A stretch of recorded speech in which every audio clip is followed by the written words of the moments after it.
Ilang beses ko bang sasabihin sa inyo na hindi nyo pwedeng pakainin ng kung anong damo lang ang kabayo ko? Mamahaling damo ang pinapakain dyan. Sino ba kasi nagsabi na magpunta kayo sa koral, ha? Hindi naman kayo nagpapakain doon, ha? Sino? Ang sabi kasi sa amin ni Tonton, kami na lang daw muna ang magpakain kasi may inutos daw kayo sa kanya. Oo nga, may inutos ako sa kanya. Pero hindi ibig sabihin nun, susunod kayo sa kanya. Sino bang amo nyo? Siya ba o ako? Pasensya na ho kayo, Doña Magda. Akala kasi namin makakatulong kami sa kanya at sa inyo. Wala naman po kasi siyang iniwan na damo gaya ng sinasabi ninyo. Kaya napilitan na lang kaming pagpakain ng nagdadahilan ka pang sira ulo ka. Alam mo ba kung anong kalagayan ngayon ng kabayo kong yon? Nagtatae! Kapag may nangyari doon, nako, malilintikan din kayong dalawa sa akin. Palibhasa mga hindi nakapag-aral kaya mga walang alam. Mga hampas lupa! Naiintindihan ko naman po ang galit ninyo, Doña Magda. Pero hindi naman po siguro tama na tapakan nyo ang pagkatao namin. Ano sa tingin mo ang tama? Hayaan na lang kayo sa katangahan ninyo? Ganun ba? Hindi naman ho. Ang akin lang naman po napag-utusan lang din po kami. Nagmagandang loob lang din. Hindi naman po namin ginustong magkaganito. At isa pa po, Doña Magda, dapat magalit din po kayo kay Tonton. Hindi niyo man lang kami sinabihan na hindi pala basta-basang damo ang pinapakain sa kabayo ninyo. At nakikisabat ka pang palamunin ka? May sinabi ba ako magsalita ka? Sobra na po kasi kayo, Doña Magda. Kung itrato nyo kami, para kaming mga daga na walang karapatang igalang. Ano ba sa tingin mo ang kagaya ninyo? Di ba mga daga lang naman kayo? Huwag naman po kayong ganyan. Hindi porke mas nakakaluwag kayo sa buhay ganyan na kayo sa amin. Matuto po sana kayong makipagkapwa-tao. Kasi, ano? Kapal ng mukha mong sabihan mo ako ng ganyan? O hindi nasampal kita? Sasabihan mo ako kung paano kayo itrato? Hanggat nandito kayo nagtatrabaho, hawak ko mga buhay ninyo. Wala kayong karapatan ng mga twiran dahil mga utusan lang kayo. Mother, what's happening here? Eto kasi mga tangang mag-ama na to Binabwisit ako. Pinakain ba naman ng pangkaraniwang damo yung kabayo ko? Tapos ngayon, nangangatwiran pa na akala mo naman ang daming alam sa buhay. Mga inutil naman. Kalma lang, Mother. Ang dugo mo. Baka mamaya pumangit ka niyan. Sige na, I can handle this. You go to your room and take your rest. Alam kong pagod ka lang talaga ngayong araw. Hay, kayong dalawa! Sa oras na may mangyaring masama sa kabayo ko, parurusahan ko kayo talaga! Umalis na rin ang matandang babae. Nang makakyat na yon sa hagdanan, sila naman ang pinagtuunan ng babaeng si Amara. Ngumiti na muna ito sa kanila. Dumako ang tingin nito sa pisngi ni Ramil dahil bumakat pa roon ang kamay ng Donya. Pasensya na talaga kayo kay Mama, ha? Alam niyo naman, kapag tumatanda, laging nagiging mainitin ng ulo. Pero sa susunod, huwag niyo na pakainin ng bastang damo lang, ha? Kasi mamahalin ng damo na pinapakain sa mga kabayo niya Pasensya na rin po, Ma'am. Hindi na po mauulit. Nangatwiran lang naman po kasi kami dahil pakiramdam namin. Niyuyurakan na niyo yung pagkatao namin ni Tatay Naintindihan ko naman kayo. Kaya nga ako na rin ang humihingi ng paumanhin sa inyong dalawa. Pagpasensyahan niyo na lang si Mama. Ayos lang naman sa amin, Ma'am. Naintindihan din po namin may mali rin naman po talaga kami. Sige na po, umuwi na kayo at anong oras na rin Ngumiti na lamang ang mag-ama. Naglakad na rin sila palabas ng asyenda. Nakainan na rin sila ng maluwag. Aminadong kinabahan sila sa nangyari.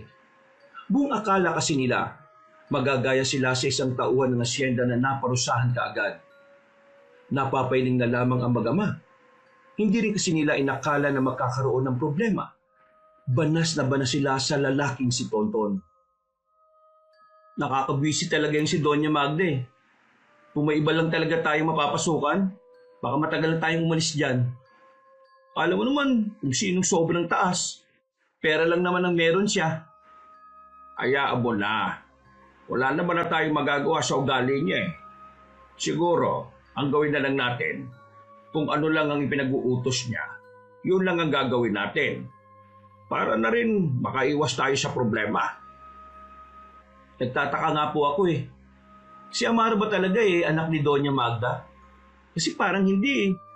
Sobrang layo ng ugali nila. Narinig ko nung nakaraan sa mga kasambahay, si Ma'am Amara nagmana sa kanyang ama. Yung ama raw kasi talaga ni Amara ang mabait sa kanila. Kaya pala. Pero buti naman at hindi siya nagmana sa nanay niyang mas masama pang ugali kaysa kay Satanas eh. Pero mas nakakainis si Tonton. Hindi man lang niya sinabi sa atin kung ano ba talaga ang dapat na gawin. Tay, nung bago iwan sa atin ni Tonton yung kabayo, wala ka bang napapansin kay Tonton? Gaya ng alin. Nung nakaraan ko pa kasi siya nakikitang balisa palagi eh. Parang wala siya sa sarili at parang laging malalim ang iniisip. Laging gulat na gulat kapag kinakausap ko eh. Baka na may problema lang sa kanila. Hindi ko alam. Hayaan na nga lang natin siya. Ang mabuti pa, pumunta na lang tayo sa lugawan nila paring Larry. Nagugutom na ako eh. Anong oras na rin oh? Hindi na tayo nakakain ng hapunan dahil sa kasamaan ng Doña Magda na yun. Mabuti pa nga kumain na lang muna tayo ng lugaw. Binisan na lamang ng dalawa ang kanilang lakad hanggang sa makabalik na rin sila sa kanilang baryo. Pagdating nila sa lugawan, nakita nila agad ang lalaking si Larry na nakatulala sa gilid. Wala pa kasing gaano kumakain. Matumal ang lugawan sa puntong yon. Uy, Larry, bakit nakatulala ka na naman dyan? Uy, Ramil, Mandondon, bakit kayo nandito? Ganda ng tanong mo ah. Nandito siguro kami para maglaba. Ano ba tong lugar ninyo? Di ba lugawan? Di kakain ng lugaw. Kakain pala kayo. Ang kaso, wala kaming itlog ngayon eh. Pero may laman naman. Nandito rin si nanay kaya walang discount pre Pasensya na. Uy, ayos lang naman no. Samahan ko na lang kayong kumain. Wala pa naman ganong customer eh. Teka, asikasuhin ko lang kayo. Pumwestong mag-ama bandang gilid malapit sa bakod. Maya-maya lang ay bumalik na rin si Larry dala ang kanilang lugaw. Amoy pa lang ng lugaw ay parang nabubusog na sila. Sa kanilang baryo kasi, isa ang lugar ni na Larry sa kilalang lugawan sa kanila. Ang kaso nga lang, may mga oras talaga na kakaunti lang ang customer. Anong balita? Kumusta naman ang trabaho nyo sa asyenda? Tagal nyo na dyan Paano nyo kinakaya ugali ni Doña Magda? Ay, higaan mo boses po. Para mamaya may makarinig sa'yo mayayari ka talaga. Ano naman kung may makarinig? Totoo naman kasi na masama ang ugali niya. Masama ba na magsabi ng totoo ngayon? Alam mo, kahit hindi masama minsan magsabi ng totoo, masama pa rin ang nangyayari sa tao. Ibig sabihin, hindi lahat ng katotohanan ay safe. May mga katotohanan na dapat sarilinin na lang lalo na kung buhay mo ang nakasalalay dito. Mabigat na tao si Doña Magda. Akala nyo, simpleng matandang babae lang yon. Bakit, Mang Dondon? May nakaraan ba kayo ni Doña Magda kaya parang kilala mo siya? Haba, buwang pala tong taong to Hindi, biro lang naman. Seryoso masyado tong si Mang Dondon Ikaw pre, wala ka bang balak sumunod sa amin? Para kahit papano may kasama naman kaming nai-stress. Uy, wag na Sa ngayon masaya ako dito sa lugawan. Pero baka sa susunod na buwan, mag-Maynila na ako. Isasama ako ng chewing ko sa construction site Mas maganda ron kaysa dito. Pababa bigayan. Kung sa bagay, tama naman. Pero huwag kang papa-influensya sa mga tao dun Uso-bisyo dun Hindi naman may iwasan ng bisyo. Pero ang maganda rito, marunong akong mag-control. Sira ulo. Mas maganda na rin yung iiwasan mo na kagad. Siya nga pala, Larry. Hindi naman siya naghihimasok Pag mo sanang mamasamain. May gusto lang sana kong itanong kaso parang medyo personal ito kung tinanong mo na kagad kaya, Tay? Ano nga ba yun, Mang Dondon? Yung tsahin mo, si Nilda. Nakita ko nung nakaraan. Bakit siya naka-isolate sa bahay nila? Tumingin-tingin muna si Larry sa paligid nang masigurong walang ibang makakarinig. Saka na nito sinabi kung ano ang nalalaman nito. Di ba, sa sunod na buwan ng panganganak ni Tia Nilda, ang totoo kasi niyan, kaya siya hindi pinapalabas ng bahay kasi merong aswang na nakaka-interes sa sanggol na dinadala niya. Ha? Teka. Ano ka mo? Aswang? Inaano wala ang boses mo. Marinig ka ni nanay sa loob. Hindi kasi namin to sinasabi sa iba kasi baka mas lalong umaligid yung aswang kapag nalaman niyang marami nang nakakaalam. Ang ibig ko sabihin, kapag alam na ng lahat, baka magmadali yung aswang na kunin yung gusto niya kay Tia Nilda. Kaya pala nung nakaraan nakita ko yung asawa niya. Kalahating sako ng bawang yung dala-dala eh. Kailan pa ba bumalik yung mga aswang na yan?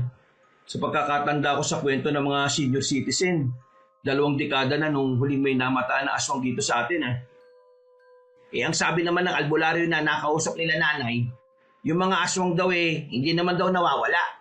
Nagpapahinga lang. Hindi ko alam kung anong ibig sabihin ng albularyo na yun. Basta, ganun daw.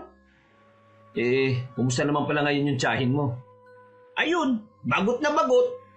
Gusto nang makalabas pero hindi siya pinapayagan ng asawa niya.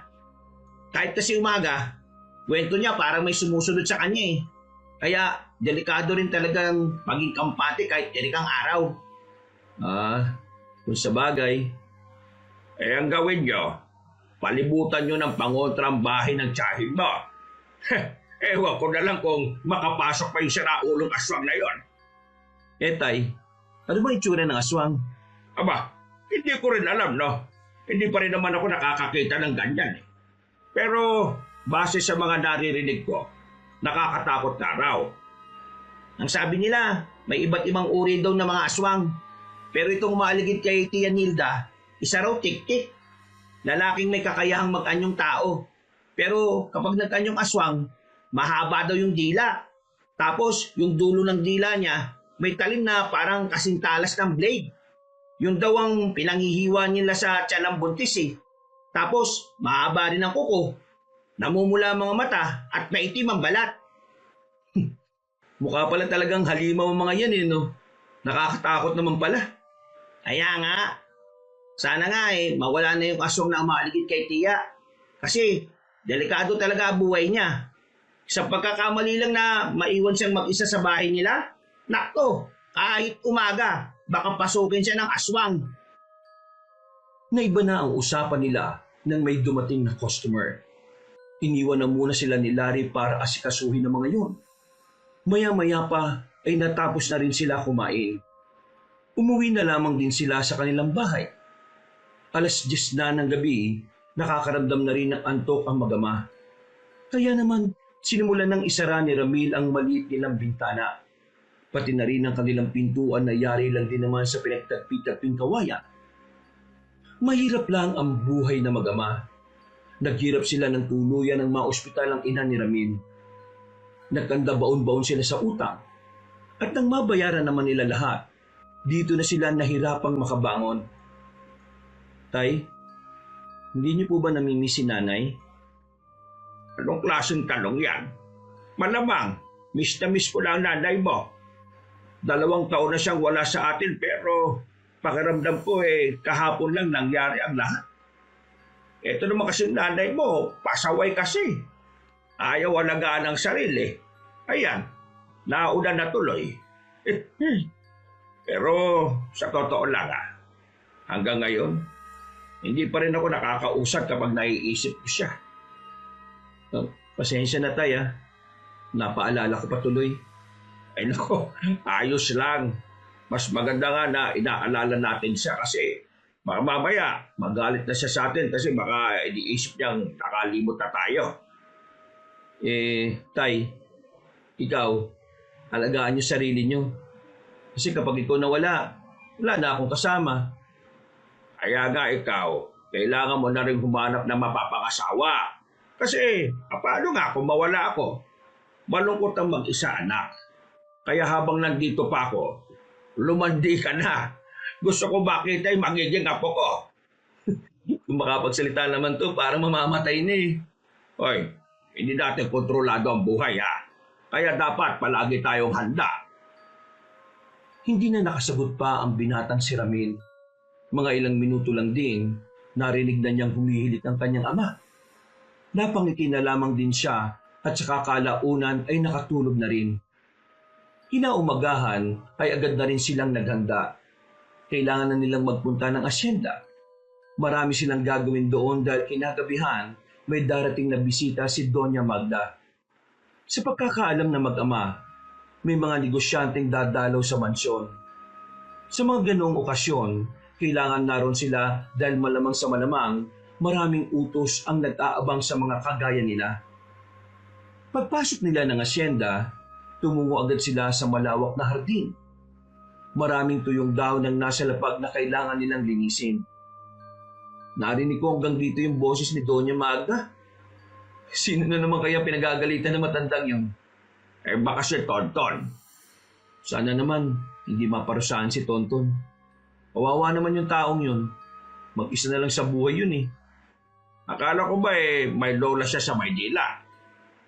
Hindi niyo ba nabalitaan nung nakaraan? Wala naman pala siyang lola. Sinabi lang daw niya yun para tanggapin siya rito.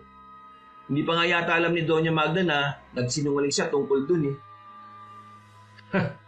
Naging desperado na siya para lang makapagtrabaho. Ay nako, gulo yan kapag nalaman. Ayaw na ayaw pa naman ni Doña Magda yung sinungaling. Sinimulan na lang ng dalawa ang kanilang trabaho. Makalipas lang ang halos 20 minutos, natapos na rin nila ang kanilang ginagawa. Nagpunta naman sila sa ibang parte ng asyenda. Tumungo sila sa taniman ng mga strawberry at iba pang mga prutas. Tutulong sana silang mag-ani ng mga tanim doon, pero nakita sila ni Amara. Magandang umaga po, Ma'am Amara. May ipag-uutos po ba kayo? Ikaw lang, Ramil. Isa lang naman ayos na. Mang Dondon, tuloy niyo na lang po yung ginagawa niyo, ha? Sige po ba? Ma'am, ano po palang may paglilingkod ko sa inyo? May mga ipapabuhat lang sana ako sa iyo sa bodega. Mabigat kasi eh. Hindi ko kaya. Tara, sumunod ka sa akin. Wala ka na bang kakilala na pwedeng ipasok dito sa asyenda? Mukhang magkukulang na naman kasi tayo ng tao eh. Tingnan ko po sa baryo namin kung merong naghahanap ng mapagkakakitaan. Pero may matatanggal po ba? Si Tonton eh. Ang dami na kasi niyang pagkakamali nitong nakaraan pa. Hindi lang ito tungkol sa kabayo pati na rin sa kung ano-anong bagay. Iritado na sa kanya si Mama eh. Kilala niyo naman ang Mama ko. Ayaw na ayaw niya sa mga taong inutil. Naku, kawawa naman si Tonton. Ramil, sa buhay, ang mga mahihina at mababagal ang palagi na pag-iiwanan. Malupit ang mundong to, kaya kung sino talaga ang walang kakayahang makasabay sa mga nauna at sa mga malalakas, sila ang laging nawawala. Ganon naglalaro ang buhay. Ang tangi lang natin magagawa, kumilos tayo ng naaayon sa layunin natin bilang tao at magpakabuti tayo bilang mamamayan. Ayos ba? Oo, ayos po. Ang galing po ng mga salita ninyo eh. Naku, nambola ka pa. Oh, eto na. Ito mga lamesa na ito, ilalabas lang natin. Dapat ma'am, nagtawag pa tayo ng isa. Para kaming dalawa na lang ang magbuhat. Mabibigatan pa po kayo niyan eh. Hindi na, tayong dalawa na lang. Itong mga lamesa kasi na ito, antigo yan. Hindi namin pinapahawakan yan sa kung sino-sino. Bakit po sa akin pinapahawakan nyo? May tiwala naman ako kasi sa'yo. Alam ko una pa lang na maaasahan kayo ni Mang Dondon. Napangiti na lamang sa kanya ang babae. Napangiti na lang din si Ramil. Sobrang nagagandahan siya sa mukha ng babaeng amo. Kung hindi nga lang malaki ang agwat ng antas ng kanilang pamumuhay, baka nagkaroon na siya ng pagtingin dito. Ang kaso, Langit si Amara at lupa lang naman siya. Pinagtulungan nilang ilipat ang tatlong mahaba at antigong lamesa. Medyo nahirapan sila dahil mahina ang pwersa ni Amara. Pero makalipas ang halos 1 oras ay natapos na rin nila yon. Nang bumalik sila sa bodega, merong nakita si Ramil na isang comics. Nakakalat lang yun sa lapag. Nabasa niya ang pamagat. May nakalagay na aswang. Ma'am, hindi naman po sa pagiging feeling close po Pero naniniwala po ba kayo sa aswang? Ako? Hindi ko alam. Pero nagbabasa ako ng mga comics na gaya niyan. Matagal na yan. High school pa lang yan, binabasa ko na. Bakit mo pala naitanong? Wala lang po.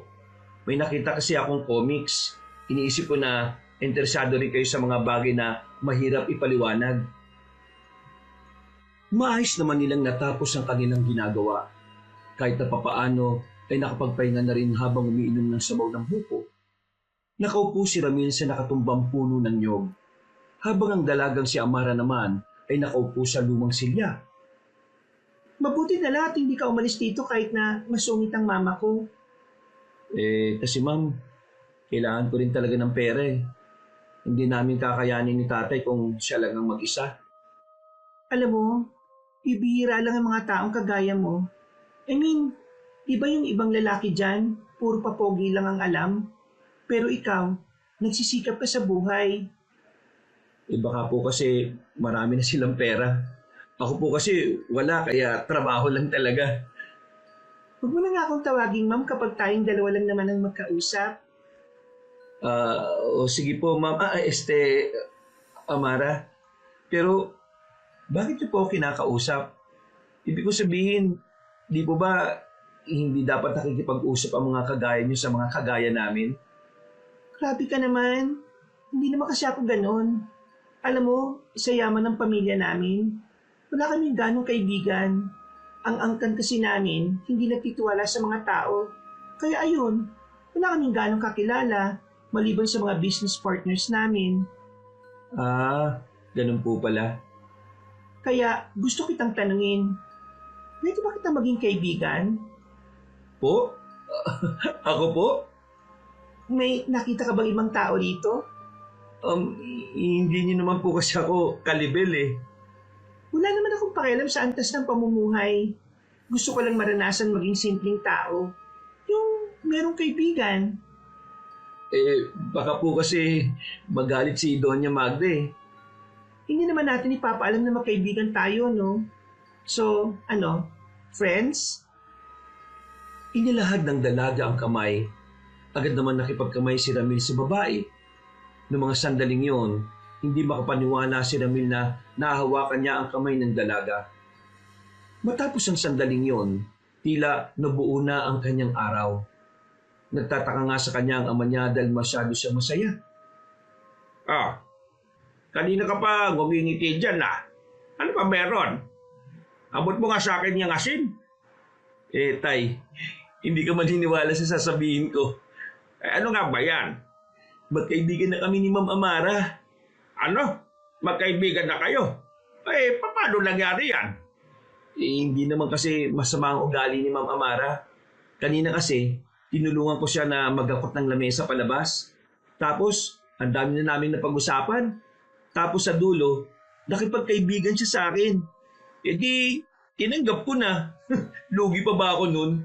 Hoy, tigilan mo yan. Mas malabo pa sa sabaw ng pusit yung pinagsasabi mo. Nako, hindi ka papatulan yan. Tayo naman, magkaibigan lang naman kami. Hindi mo ako maloloko, no? Alam ko matagal mo nang pinagpapantasya niyang si Amara na yan. Alam ko naman yan. Masaya lang naman ako kasi kahit papaano may naging kaibigan ako na kagaya niya. Hindi ka ba masaya? Masaya naman ako. Pinaalala lang naman kita. Alam mo naman ang pamilya nila, hindi ba? Allergic sila sa mga hampas lupang kagaya natin. Sa oras na malaman ni Doña Magda yan, nako, siguradong kawawa ka. Hindi naman ho niya malalaman. Paano kung nalaman niya? Napalingon na mag-ama sa bintana at nakita nilang naroon ng lalaking si Larry. May dala-dala itong tokwa na agad din namang inabot ni Ramil. Uy, pambihira ka naman. Kanina ka pa ba dyan? Hindi naman, kararating ko lang. Pero dinig na dinig ko kasi boses mo sa labas pa lang kaya narinig ko pinag-uusapan nyo. Uy, salamat dito sa tokwa ah. Wala ba kayong tinda? Meron, kaso inaalis na ako ni Mami. Sumasakit daw ulo niya kapag ako naroon sa halip ng kapatid ko. Eh bakit? Ano ba nangyari? Nasuklihan ko ng 1,000 yung customer sa halip na 100 lang. Eh nako, naduling na naman kasi ako. Nako, kahit ako mama mo baka pinalayas na kita. Eh naiintindihan ko naman kung bakit siya nagalit. Kaya nga, hindi na lang din ako sumagot. Eh pre, ano pala balita sa tiyahin mo? Pansin ko, napapadalas ang tanong mo tungkol kay Tia ah. May gusto ka ba sa tiyahin ko? Sira ulo. Naalam ko lang kung inaaswang pa rin ba eh. Eh, ganun pa rin naman. Hindi pa rin naman siya pinapalabas. Kagabi nga, naramdaman na naman ni Tia na may nag-aabang sa kanya sa labas. Nang labasin ng Tia ko, wala namang ibang nakita roon kundi kuting na itim. Eh anong sabi ng albularyo? Hindi makakontak pre. Wala kaming balita sa kanya. Kung dalhin nyo na lang kaya sa Maynila yung tiyahin mo. Ang mga aswang naman ayaw naman niya sa matataong lugar, di ba? Dalhin nyo sa Maynila. Maingay doon at magulo. Subukan lang ng aswang na lumitaw sa syudad, tsak patay siya. Eh kung pwede nga lang talaga sa Maynila. Ang kaso hindi pwede. Oh, bakit naman hindi pwede? Eh yan kasi si Tia, maraming pinagkakautangan niya sa Maynila. Kaya nga narito sa probinsya yan para magtago eh. Ay, nako, yun lang. Napapailing na lamang si Larry. Maya-maya lang din ay nagpaalam na lang din to sa mag-ama. Sabay namang kumain si Ramil at Mang Dondon. Pagkatapos, malapad na naman ang ngiti ni Ramil habang naghuhugas ng pinggan. Naiisip na naman ito ang dalagang si Amara. Kapag naalala niya ang pawisang mukha ng babae, hindi niya maiwasang hindi mapahanga. Kinabukasan, walang pasok sa asyenda ang mag-ama sa araw na yun. Gusto pa sana ni Ramil na humilata hanggang hapon pero bigla siyang ginising ng kanyang ama na kagagaling lang sa palengke. Oh, ano ba yun? Aga-aga nanggigising ka eh. Wala naman tayong pasok, di ba? Alam mo ba kumakalat na balita ngayon dito sa atin? Naku naman, chismis ka agad. Kalalaki niyong tao tay. Hindi to chismis. Totoo itong nangyari. Kumakawat ba sa ulo si Ramil? Sandali nitong pinunasan ng damit ang muka at saka naupo sa gilid ng kanyang papag. O sige, ano yung kumakalat na balita? Yung albularyo na nag-asikaso sa tiyahin ni Larry. Kaya pala hindi na makontak kasi patay na pala. Nang marinig ni Ramil ang sinabing yun ng kanyang ama, ay napaayos siya ng pagkakaupo. Nawala ang antok niya. Nakaramdam siya ng pagkabahala sa hindi malamang dahilan. Sigurado ba kayo dyan? Oo, nakausap ko kanina ang nanay ni Larry. Siya mismo nagsabi sa akin. Natagpuan daw yung bangkay ng albularyo sa makakaibang parte ng gubat.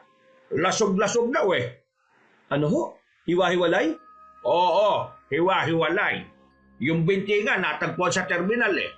Yung braso sa ilalim ng ilog. Yung ulo naman nakita sa taniman ng pinya. Alam mo ba kung anong pinaka nakakakilabot sa narinig ko? Meron pa?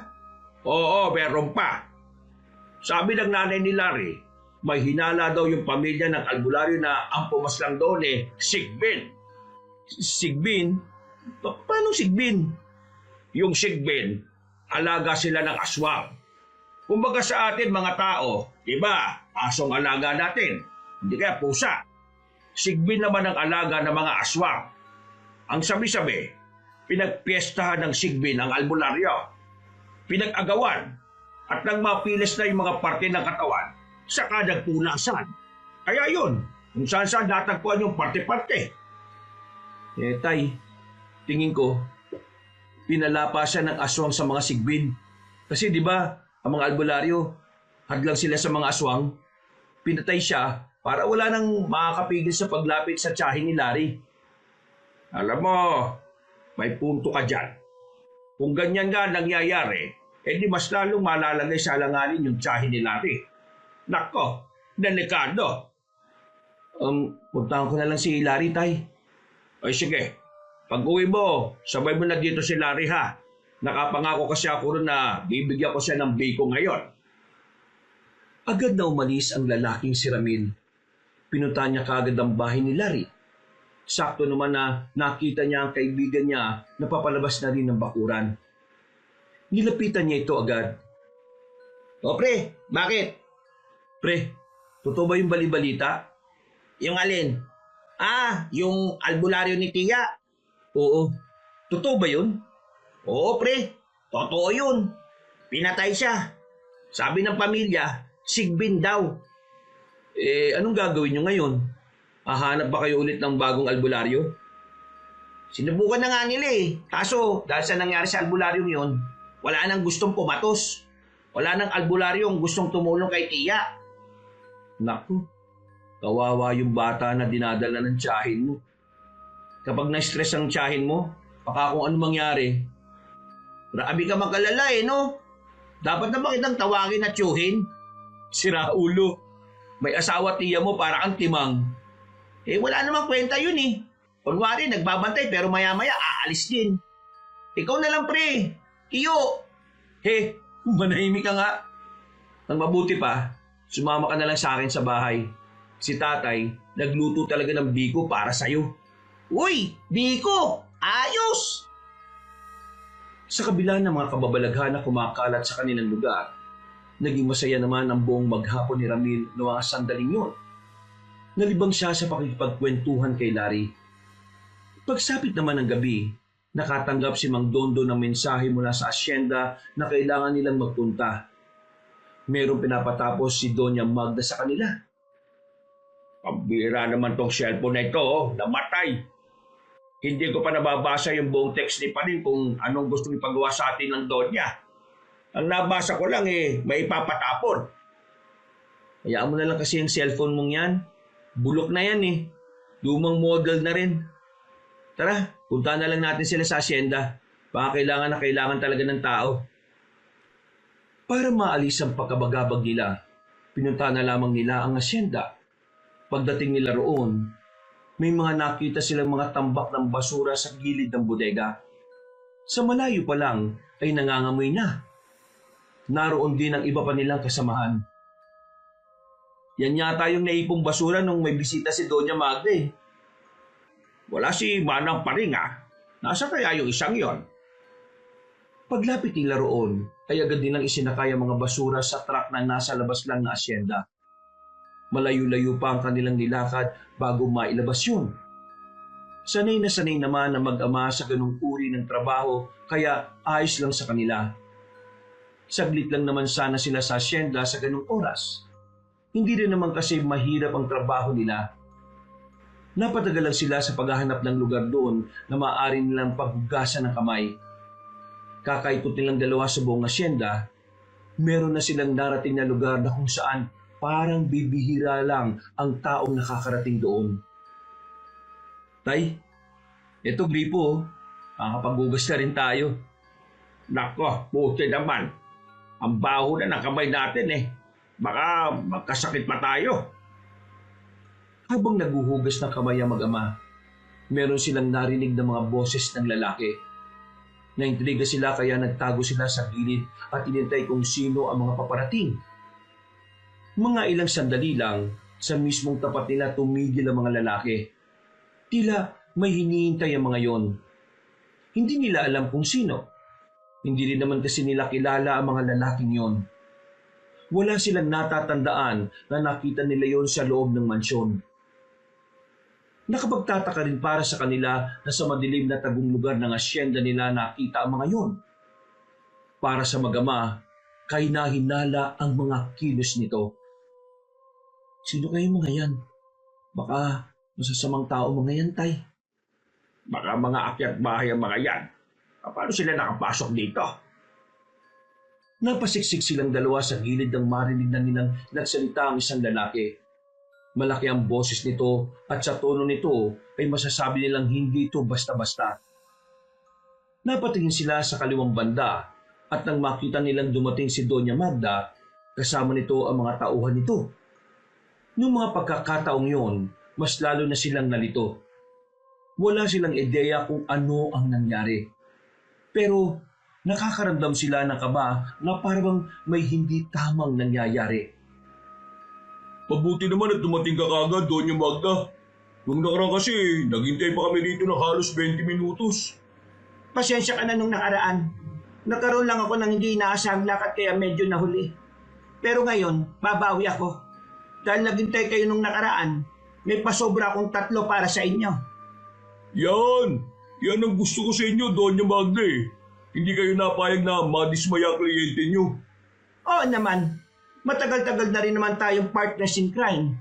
Isa pa, malapit sa akin ang ama mo. Kaya malakas talaga kayo sa akin. Pwede ko na ba makita yung mga bagong dating na pagkain namin? Maya-maya pa, isang truck ang dumating. Pagbukas ng truck na yon, naglabasan mula sa loob ang mga babaeng buntis. Iyak ng iyak ang mga yon, pero nakabusal ang mga bibig. Hindi mabilang na mag-ama kung ilang buntis sa mga yon. Isa lang ang nasisiguro nila, may masamang mangyayari. Eto na lahat. Wow! Hindi talaga ako nabigo na ikaw ang naging partner namin. At ang pera, nasaan? Sumenyas ang lalaki sa isa pang lalaki. Merong inabot na 2 malaking bag. Sandali yung tiningnan ni Doña Magda. Lumapad ang ngiti nito nang makita ang nasa loob. Para itong nanalo sa loto. Ha! Hindi rin ako nagkamali sa inyo ng ama mo. Basta, bigyan mo lang kami ng masasarap na pagkain. Kaming bahala sa pera mo. Mas madali talagang yumaman kapag may kaibigan ka na aswang no? Alam mo yan. Oh, mga bata, dali na mga buntis na yan. Gusto na ng pinuno ng panghimagas. Nagmamakaawa ang mga buntis ng kaladkarin na iyon ng mga lalaki. Habang si Doña Magda naman, nakangiting pinagmamasdan habang papalayo ang mga yun. Tay, si Doña Magda, nakikipag-ugnayan sa mga aswang. Nandudukot yata sila ng mga buntis para ibenta sa mga aswang na yun eh. Diyos ko, ano ba nangyayari sa mundo at bakit may ganito? Palis na sana ang mag-ama nang mapansin ni Doña Magda na bagya pang nakabukas ang gripo na ginamit nila. Dahil dito, agad na nagduda matandang babae na merong tao sa mga sandaling yun. Kinabahan din ang mag-ama nang mapansin naghihinala si Doña Magda. Masama ang kutob ko rito ngayon. Tingnan nyo kung may tao. Kung meron kayong makita, patayin nyo kagad.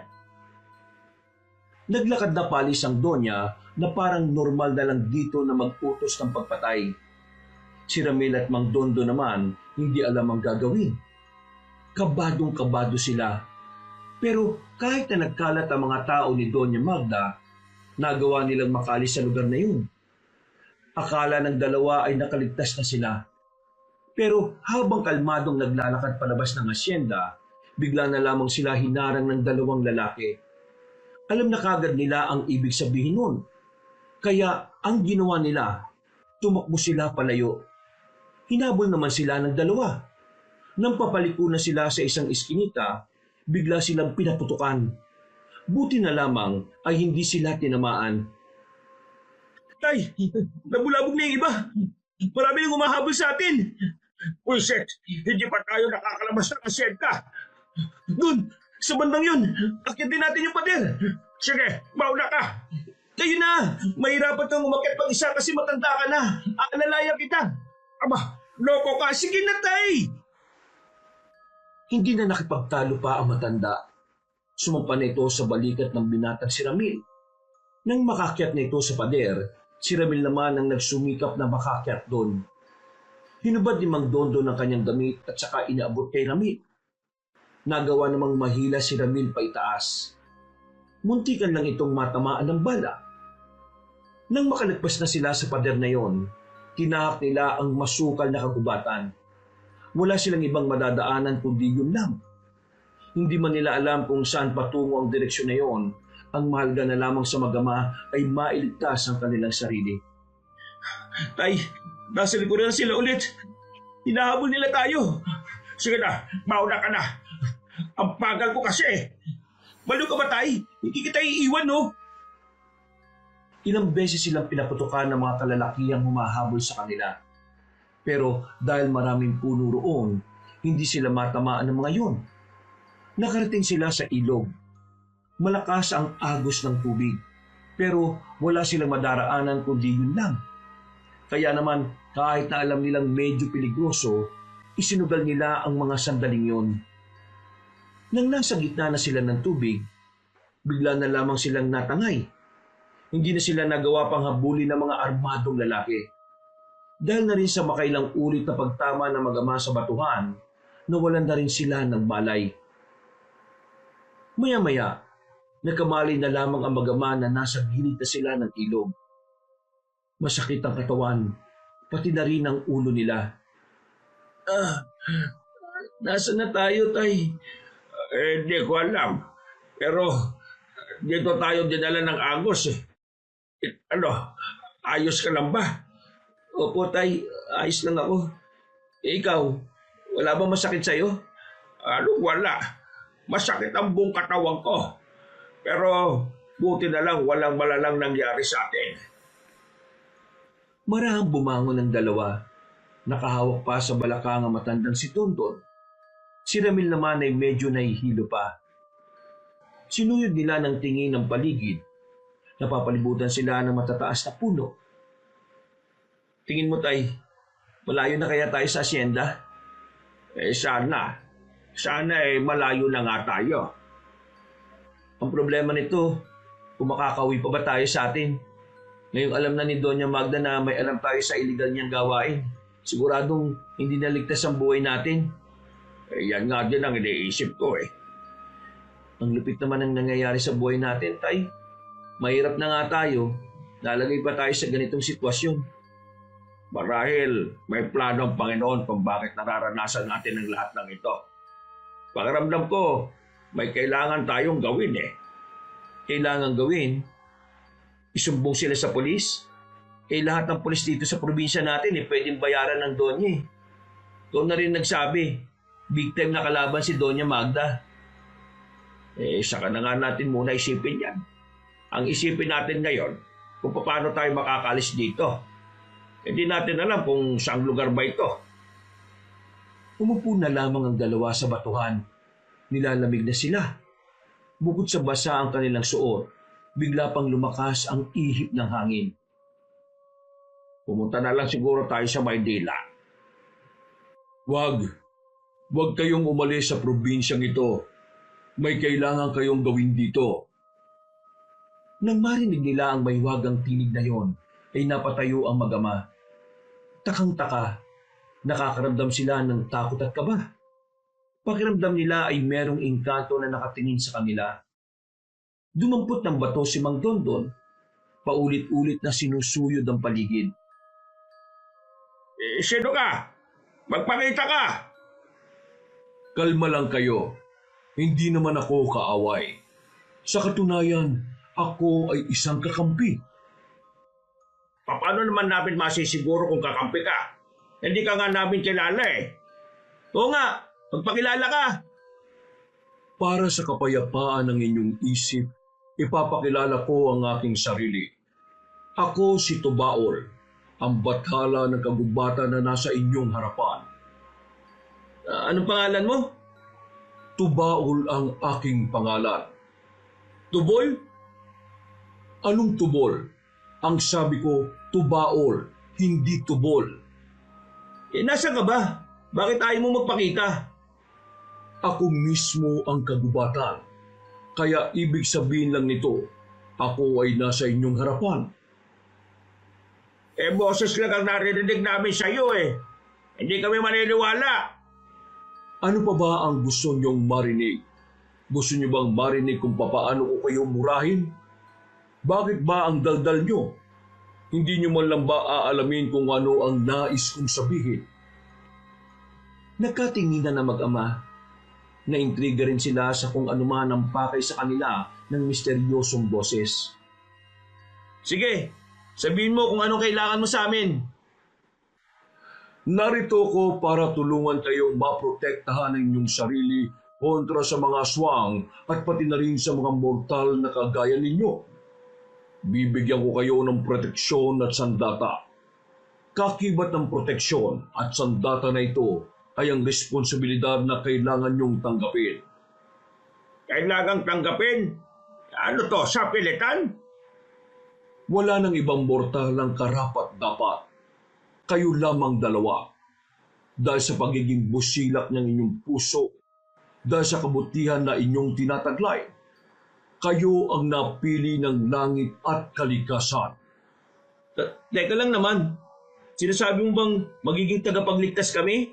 Kakalabanin namin ang mga aswang na yun? Tama ka sa sinabi mo, iho. Magiging tagapagligtas kayo ng bayang ito. Yun ay kung tatanggapin nyo ang aking inaalok. Pero mas maganda kung tatanggapin nyo kasi wala na akong ibang mahahanap na kagaya ninyo. Paano kung ayaw namin? Kung hindi namin tinanggap? Kung sakali mang inyong tatanggihan ang tungkulin na ito, habang buhay kayong makukonsensya, matitiis nyo bang may mga mapapahamak na tao kahit na meron naman kayong magagawa? Tingin ko hindi. Likas kayong mabuti. Hindi kayo masasama. Kaya ang konsensya ninyo ay madali lamang kakalabit sa inyong mga damdamin. Aba, ayos din ah. Nagawa pang mangonsensya ng isang ito ah. Ano mapapala namin kapag tinanggap naman namin ang alok mo? Pagkakalooban ko kayo ng gantimpala, depende sa inyong hiling. Nagkatinginan na mag-ama. Tila nagdadalawang isip pa nga ang mga to. Sandali silang napaisip. Pinag-usapan nila ng maigi ang bagay na yon. Batid nilang hindi rin basta-basta ang hinihiling sa kanila. Pero sa bandang huli, nakapagdesisyon na rin ng mag-ama. Papayag na kami sa gusto mo. Ituro mo lang sa amin kung ano ang mga gagawin namin para makalaban ang mga aswang na yon. Maaari ko bang malaman kung ano ang dahilan at bakit tila yata nagbago ang inyong isip? Naku, duda ka pa yata eh. Naisip ko na kung tatanggapin namin ang inaalok mo, mas magiging ligtas kami ng anak ko. Kaligtasan ng anak ko ang iniisip ko. Isa pa, kailangan din namin ng gantimpala na sinasabi mo kasi gusto naming makaahon na sa kahirapan eh. Wala na bang ibang dahilan? May iba pa ba na dapat kong sabihin? Kung yun na ang mga dahilan ninyo ay aking igagalang. Ngunit sa paglipas ng panahon, saka nyo lamang mapagtatanto ang pinakadahilan kung bakit nyo kailangang pigilan ng kasamaan. Dahil pumayag na kayo, halik kayo at pumasok sa kagubatan. Ipapakita ko sa inyo ang sandata na inyong gagamitin. Sinunod ng dalawa ang sinabi ng mahiwagang boses.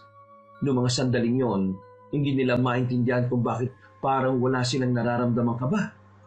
Para bang komportable lang sila kahit na alam nilang hindi normal na nagsasalita ang kagubatan. Kaunting lakad lang ang kanilang ginawa. Meron silang narating na isang bahay na yari sa bato. Merong pintuan na may malaking kandado ang pinto. Kunin ninyo ang susi sa iyong bulsa, Dondon. Pagkapa ni Mang Dondon sa kanyang bulsa, nakita niya roon ang isang susi na kulay puti. Nagtataka man, sinunod na lamang nito ang sinabi ng boses. Pagbukas ni Mang Dondon ng pintuan, isang malakas na liwanag ang sumalubong sa kanila. Espada at palakor. Yan ang mga sandatang lulupig sa kasamaan.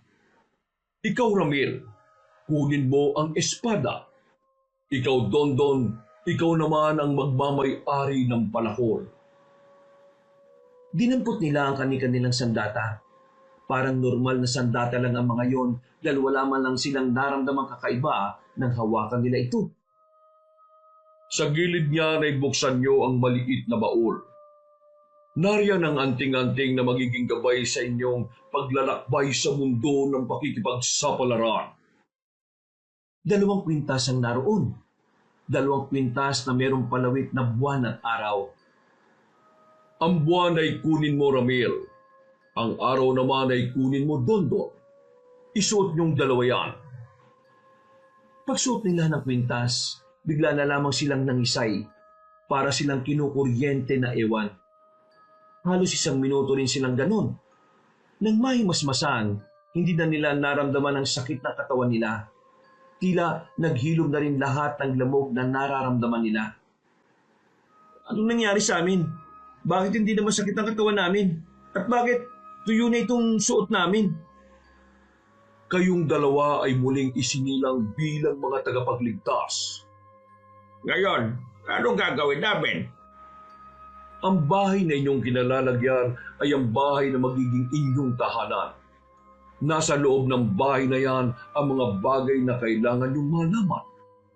Basahin niyo ang mga librong nariyan. Kayo lamang ang makakatulong sa mga sarili ninyo para maging mahusay kayong mandirigma. Kailangan ko na magpahinga hanggang sa muling pag-uusap. Paalam. Teka, sandali! Nawala na ang maiwagang tinig ng mga sandaling yon. Naiwan na lamang sila sa loob ng bahay na yon na takang-taka pa rin sa mga nangyayari. Tiningnan nila ang mga libro. Nakapaloob doon ng tungkol sa mga aswang at mga bagay na dapat nilang matutunan sa pakikipaglaban. Bihira. Ang daming libro dito pero wala man lang pagkain. Hoy, Tumol! Kung naririnig mo ako, baka naman pwede mo kaming bigyan ng pagkain. Hindi na niya tayo maririnig. Tingin ko bumalik na siya kung saan siya naroroon. Pero ang sabi niya, siya mismo ang gubat na ito Maghanap na lang tayo ng prutas o gulay dyan sa labas. Marami namang halaman at puno dito. Napailing na lamang si Ramil. Noong mga oras na yon, pansamantala nilang nakalimutan ang tungkol sa mga natuklasan nila kay Doña Magda. Tila biglang tumuon ang kanilang atensyon sa mga libro. Binasa nila ang mga yon at sa hindi ba lamang dahilan, mabilis nilang naisalpak sa utak nila ang mga kaalamang naroroon. Malaki ang ipinagbago ng kanilang katalinuhan. Para bang mas mabilis na nilang naiintindihan ang bagay na inaaral nila. Inabot na sila hanggang umaga. Hindi sila nakakaramdam ng antok. Gising na gising ang kanilang diwa. Sa katunayan, may naisip pa silang gawin nung oras na yun. Sigurado ka ba sa naiisip mo? Opo, Tay. Kailangan ko masabi kay Ma'am Amara na may ginagawang masama ang nanay niya. Kailangan niya makaiwas kay Doña Magda dahil sigurado mapapahamak din siya balang araw. Paano kung pati si Ma'am Amara may nalalaman din pala sa bagay na yon? Baka ikaw pa mapahamak.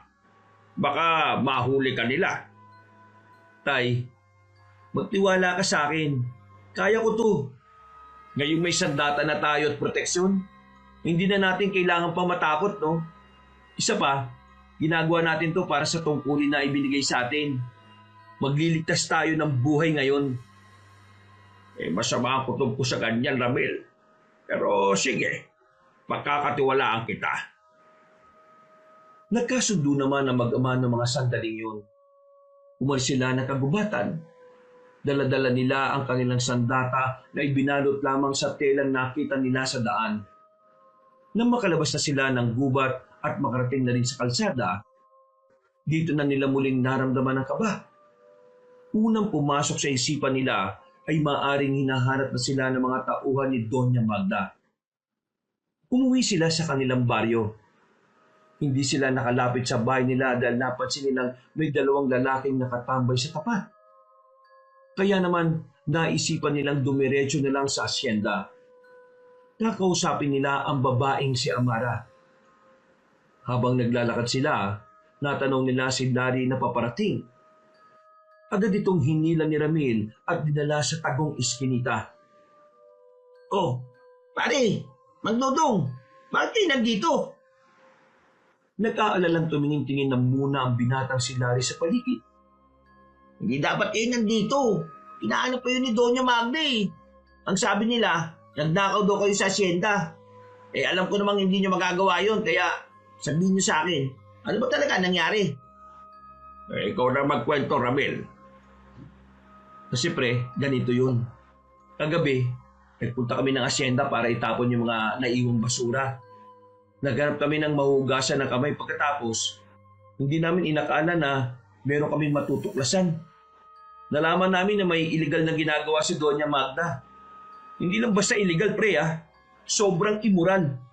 Si Doña Magda, dumudukot sila ng mga buntis dito sa probinsya natin. At ang mga buntis na yon ay ibinibenta niya sa mga aswang mismo. Ha? Totoo? Eh teka, sigurado ba kayo dyan? Narinig namin mismo sa bibig ni Doña Magda na aswang ang katransaksyon niya, pre. Halangang kaluluwa ni Doña Magda. Hindi lang basta masama ang ugali niya. Sobrang sama pa. Mahiya talaga si Satanas sa kasama ng pagkatao niya eh. Diyos ko, hindi na maganda to. Kung ganyan pala si Doña Magda, maraming buntis na mapapahamak. Kabilang na dito yung tiyahin ko. Kaya nga mabuti pa, sabihan mo na yung tiyahid mo na umalis na sa balyong ito. Hindi magtatagal ay isa na rin siya sa mga buntis na bigla na lang mawawala. Maraming salamat sa pagpapaalala nyo. Eh kayo, saan kayo pupunta? Bakit ganyan ang outfit nyo? Ano yung mga dala nyo? Ay naku, mahabang kwento, pre. Sasabihan na lang kita kapag ayos na ang lahat. Sa ngayon, kailangan naming mapuntahan si Ma'am Amara. Larry, kung sakaling malagay sa panganib ang buhay mo at ang pamilya mo, sabihan mo lang kaming dalawa, ha? Opo, maraming salamat po, Mang Dondon. O sige na, pre. Aalis na kami. Tinapik na lamang ni Ramil sa balikat ang kanyang kaibigan. Maingat ang ginawa nilang pagpunta sa asyenda. Pagdating nila roon, may mga tauhan ng pagala-gala sa loob, pero dahil malaki ang asyenda, nakahanap naman sila ng ibang madadaanan. Mukhang wala na makakita sa atin dito. Tama itong dinaanan natin. Kakaliwa tayo dyan. Malapit na dyan yung sinasabi mong bodega na tinatambayan ni Ma'am Amara. Tay, di ba sabi ni Tubol, proteksyon tong suot nating kwintas? Subukan kaya natin kung gumagana. Paano? Magpabaril tayo. Sira ulo. Tumigil ka nga sa mga pinag-iisip mo. Tara na. Habang walang tao ay mabilis nilang tinakbo ang daan patungo sa iskinita. Nang malagpasan nila yon, ay natanong na nila ang bodega. Nang mapansing walang makakakita sa kanila, hindi na sila nagsayang ng oras. Nagmamadali na silang makalapit doon. Sakto naman na nasa loob pala ang babaeng si Amara. Nagpupunas ito ng mga silya. Oh, Mang Tonton, Ramil, kayo pala. Amara, alam kong alam mo na ang nangyari. Huwag kang maniniwala. Wala kami ginagawa masama. Ang alin ba? Teka, ano ba nangyayari? Pinagkakalat ni Doña Magda na nagdakaw daw kami dito sa asyenda kaya kami umalis kagabi. Pero iba talaga nangyari. Paano iba? Sige nga, ipaliwanag nyo, makikinig ako. Natuklasan kasi namin na may ginagawang masama si Doña Magda. May ginagawang masama? Teka, parang hindi naman yata tama ito. Alam kong nasusungitan kayo ni Mama, pero... Pero Amara, totoong sinasabi ko. Kagabi, nakita namin siya na may kausap na lalaki. Ang lalaking yon at ang kasama nun ay mga aswang. Tapos, maya-maya lang, may mga dumating na truck na laman ng mga buntis. Yung mga buntis, pinadukot ni Doña Magda para ibenta sa mga aswang. Ganun ang ginagawa ng mama mo kaya mas madali siyang nakakalikom ng pera. Ramil, Maniwala ka sa akin. hindi tama yung sinasabi mo. Kilala ko ang mama ko. Kahit na maraming nagagalit dahil sa ugali niya, alam ko na kahit kailan, hindi siya gagawa ng gaya ng sinasabi mo. Sumusobra ka na, Ramila. Hindi ko kayang tanggapin ang sinasabi mo. Iha, totoo ang sinasabi ni Ramil. Kailangan mo makinig sa amin dahil para din naman ito sa kaligtasan mo. Kung ayaw mong maniwala, bakit hindi ka mismo mag-obserba? Alamin mo kung totoo yung sinasabi namin. Iha, Hindi mo kilala ng gusto ang nanay mo. Umalis na kayo. Hindi ko kailangan marinig ang mga sinasabi ninyo. Pero, Amara, Ramil, tama na. Umalis na kayo bago ko ba kayo isumbong sa mga tao namin. sana mapagtanto mo rin na tama ang sinasabi namin. Akala ko pa naman magkaibigan na tayong dalawa. Pero hindi pa pala. Sige na, umalis na tayo. Wala na tayong magagawa kung ayaw niyang makinig sa atin. Tumango na lamang si Ramil kay Amara. Mabilis nilang nilisan ng asyenda. Pagsapit ng gabi, nanatili na muna sila sa kanilang baryo. Pero hindi sila umuwi ng bahay. Nagtago lang sila sa mapunong parte ng kanilang lugar. Tay, tingin ko, kailangan na natin gumawa ng paraan para pigilan yung operasyon nila Doña Magda at ng mga aswang. Anong kailangan natin gawin? Manmanan natin si Doña Magda. Kailangan natin magkaroon ng impormasyon kung nasaan ang mga aswang. Sumang-ayon ng kanyang ama. Nung gabing yon, bumalik na muna sila sa kagubatan. Ilang araw nilang pinagplanuhan ang kung paano nila mamanmanan ang matandang si Magda. Sa loob ng 1 linggong pagbuntot kay Doña Magda, nalaman na rin nila sa wakas kung saan naglulungga ang mga aswang. Doon din madalas na nagpupunta si Doña Magda para sa ilan itong transaksyon. Isang gabi, Tay, handa ka na ba? Ako pa talaga tinanong mo. Ikaw kung handa ka na ba? Handang-handa na ako, Tay. Pero sana, matuwa sa atin si Tobol. Sinisimulan na natin ang misyon. Habang naglalakad sila palabas ng kagubatan, bigla na lamang lumakas ang hangin. Kasunod nito ay narinig nila ang tinig ng bathala ng kagubatan. Hindi ka ba talaga marunong makinig sa tamang pangalan? Tubaol ang pangalan ko, hindi Tubol. Oh, nandiyan ka pala. Paalis na kami. Pupuntahan namin yung kuta ng mga aswang. Masusubukan na rin namin ang sandata at anting-anting na bigay mo sa amin. Mag-iingat kayo sa inyong lakad. Mag-iingat din kayo sa pagbibigay ng tiwala. Maaring merong magtaksil sa inyo. Sino naman? Kung may nalalaman ka, sabi mo na kagad sa amin, di ba? Kung alam ko lang kung sino, edi sinabi ko na nga. Isa ka palang hangal eh. Ano yung sinasabi mo? Nararamdaman ko lang, pero hindi ko nakikita kung sino. Maging alerto kayo. Sa inyong lakad, wala kayong ibang pagkakatiwalaan kundi ang sarili nyo lang. Sige o, makakaasa kayo. Gagawin namin ang makakaya namin para magawa ng maayos ang tungkulin na ito. Pipigilan namin ang mga salot na yun sa mga binabalak nila. Nakakatuwa. Dahil habang tumatagal, unti-unti nyo nang nauunawaan ang tunay na kahulugan ng inyong misyon. Matapos sa pag-uusap na yun, naedad na rin silang pumunta sa gubat. Tumungo na muna sila sa asyenda para alamin kung naroon ang matandang si Magda. Pero wala roon ang Donya. Isa lang ang hinala nila. Nakipagkita na naman ito sa mga kliyente nitong aswang. Nagmadali silang makaalis ng asyenda. Dumaan na muna sila sa baryo sa pagbabaka sakaling merong aswang na umaaligid sa tiyahin ni Larry. Pero nang dumating sila roon, nakapagtataka na nakabukas ang bahay. Pero wala silang naririnig na tao sa loob. Kaya sumilip silang dalawa. Nakita nilang wala ngang tao roon. Nakakalat ang gamit sa lapag. May kaunting dugo na rin sa lapag. Tay, mukhang nahuli na tayo ng dating. Nakuha na nila yung tiyahin ni Larry. Larry? Nandiyan ba si Tia? Nakita ko may nakapagsabi sa akin. May mga tao raw dito ni Doña Magda kanina. Pare, wala na ang tiyahin mo. Kinuha na siya. Nahuli na kami ng dating. Gagi pre, Mang Dondon, tulungan niyo ako. Mahal na mahal ni Mama ang tiyahin ko na yun. Baka hindi kayanin ni Mama kapag may nangyaring masama sa kanya. Uminaon ka lang, Larry.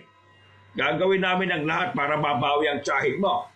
Ramil, simulan na natin. Sasama ako. Pre, hindi pwede. Delikado to. Delikado nga pero kayong dalawa lang eh. Kaya sasama ako. Sige na, gusto ko makatulong sa pagliligtas sa tiyahin ko. Hindi mo naintindihan eh. Aswang ang kalaban dito, pre. Kasama pa ang mga tao ni Doña Magda. Isa pa, hindi mo kami masasabayan. Paano hindi masasabayan? Bakit? Lilipad ba kayo? Sige na naman. Nag-aalala rin ako kay Tia eh. Ay sige, sumama ka sa amin. Pero sa isang kondisyon. Ano kondisyon? Sa oras na magkagulo na, unahin mong iligtas ang sarili mo, ha? Paano kayo? Huwag mo kaming intindihin. Kaya namin ni Ramil ang sarili namin. Sandaling tumingin si Larry sa kanila. Tila sinusuri ang kanilang pananamit. Tumingin din ito sa kanilang sandata na nakabalot ng tela. Bakit pakiramdam ko may nagbago sa inyong mag-ama? Kung ano man ang iniisip mo, yun na yun. Tara na! Nagmamadali nilang nilisan ng baryo. Pumara lang sila ng tricycle para puntahan ang lugar na kinaroroonan ng mga aswang. Makalipas lang ang halos 10 minuto, nakarating na rin sila. Pero sandali na muna nilang inobserbahan ang paligid. Naririnig mo yung mga boses na yon? Lahat ng yon, aswang. Pero pwede rin mga tao ni Doña Magda na may mga baril. Malakas ang kutob namin na nandito siya. Ilang saglit lang ay meron ding dumating na truck. Naririnig nila ang mga nag-iiyakang buntis sa loob nito. Baka nasa loob niyan si Tia. Kailangan na natin kumilos. Huwag tayong padalos-dalos. Kailangan natin maging maingat.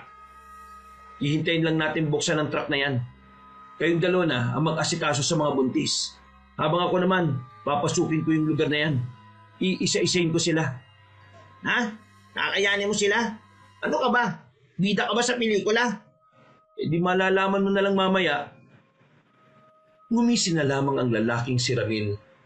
Maya-maya pa ay inalis na rin ito ang tela na nakabalot sa espada nito.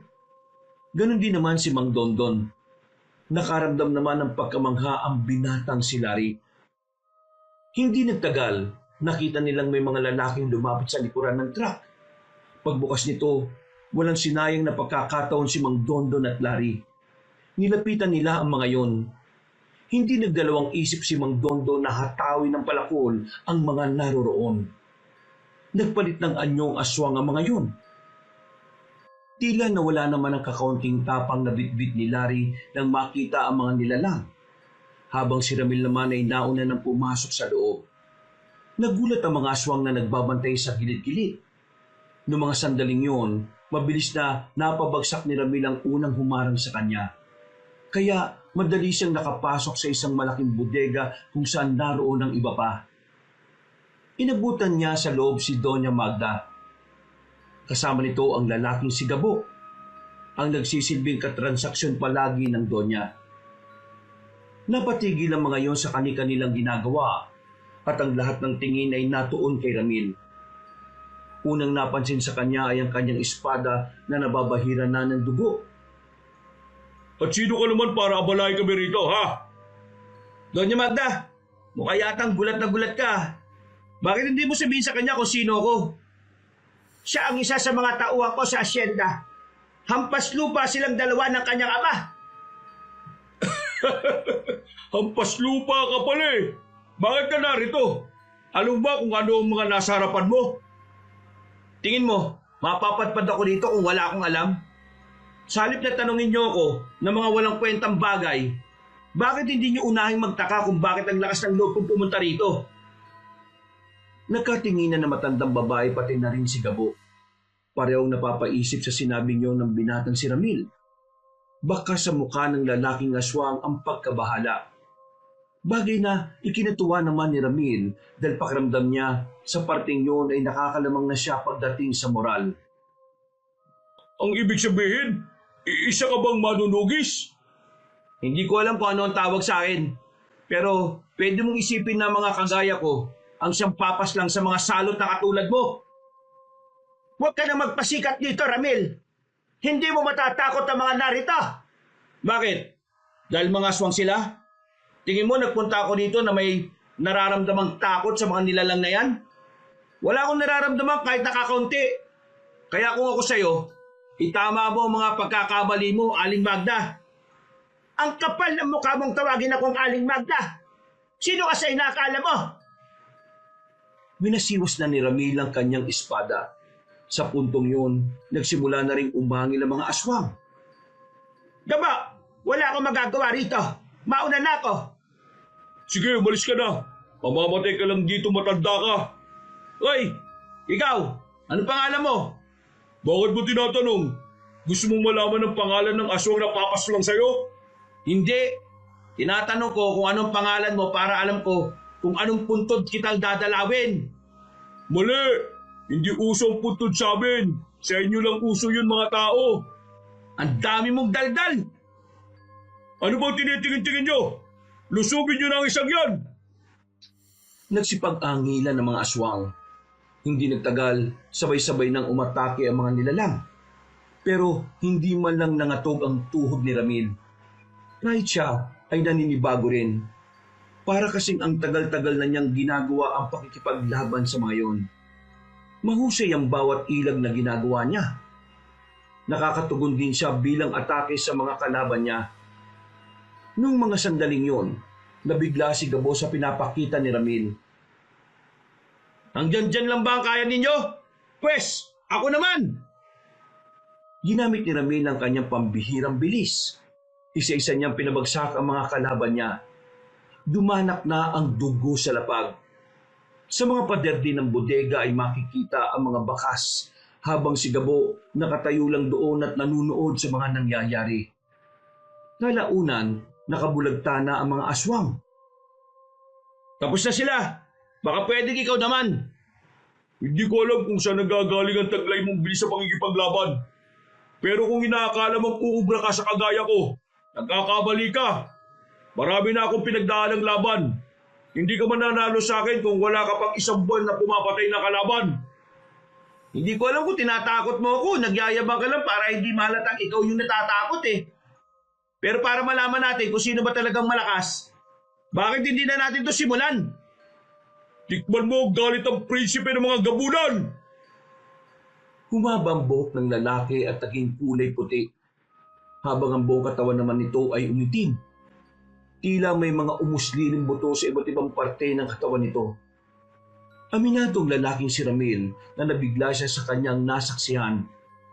Yung kasi ang unang pagkakataon na nakakita siya ng ganong klase ng aswang. Nang umatake ang gabunan sa kanya, hindi niya yon napaghandaan. Sobrang bilis. Hindi niya namalayan na nakalmuta pala siya nito sa likod. Sa kanya na lang nalaman ng maramdaman niya ang hapdi.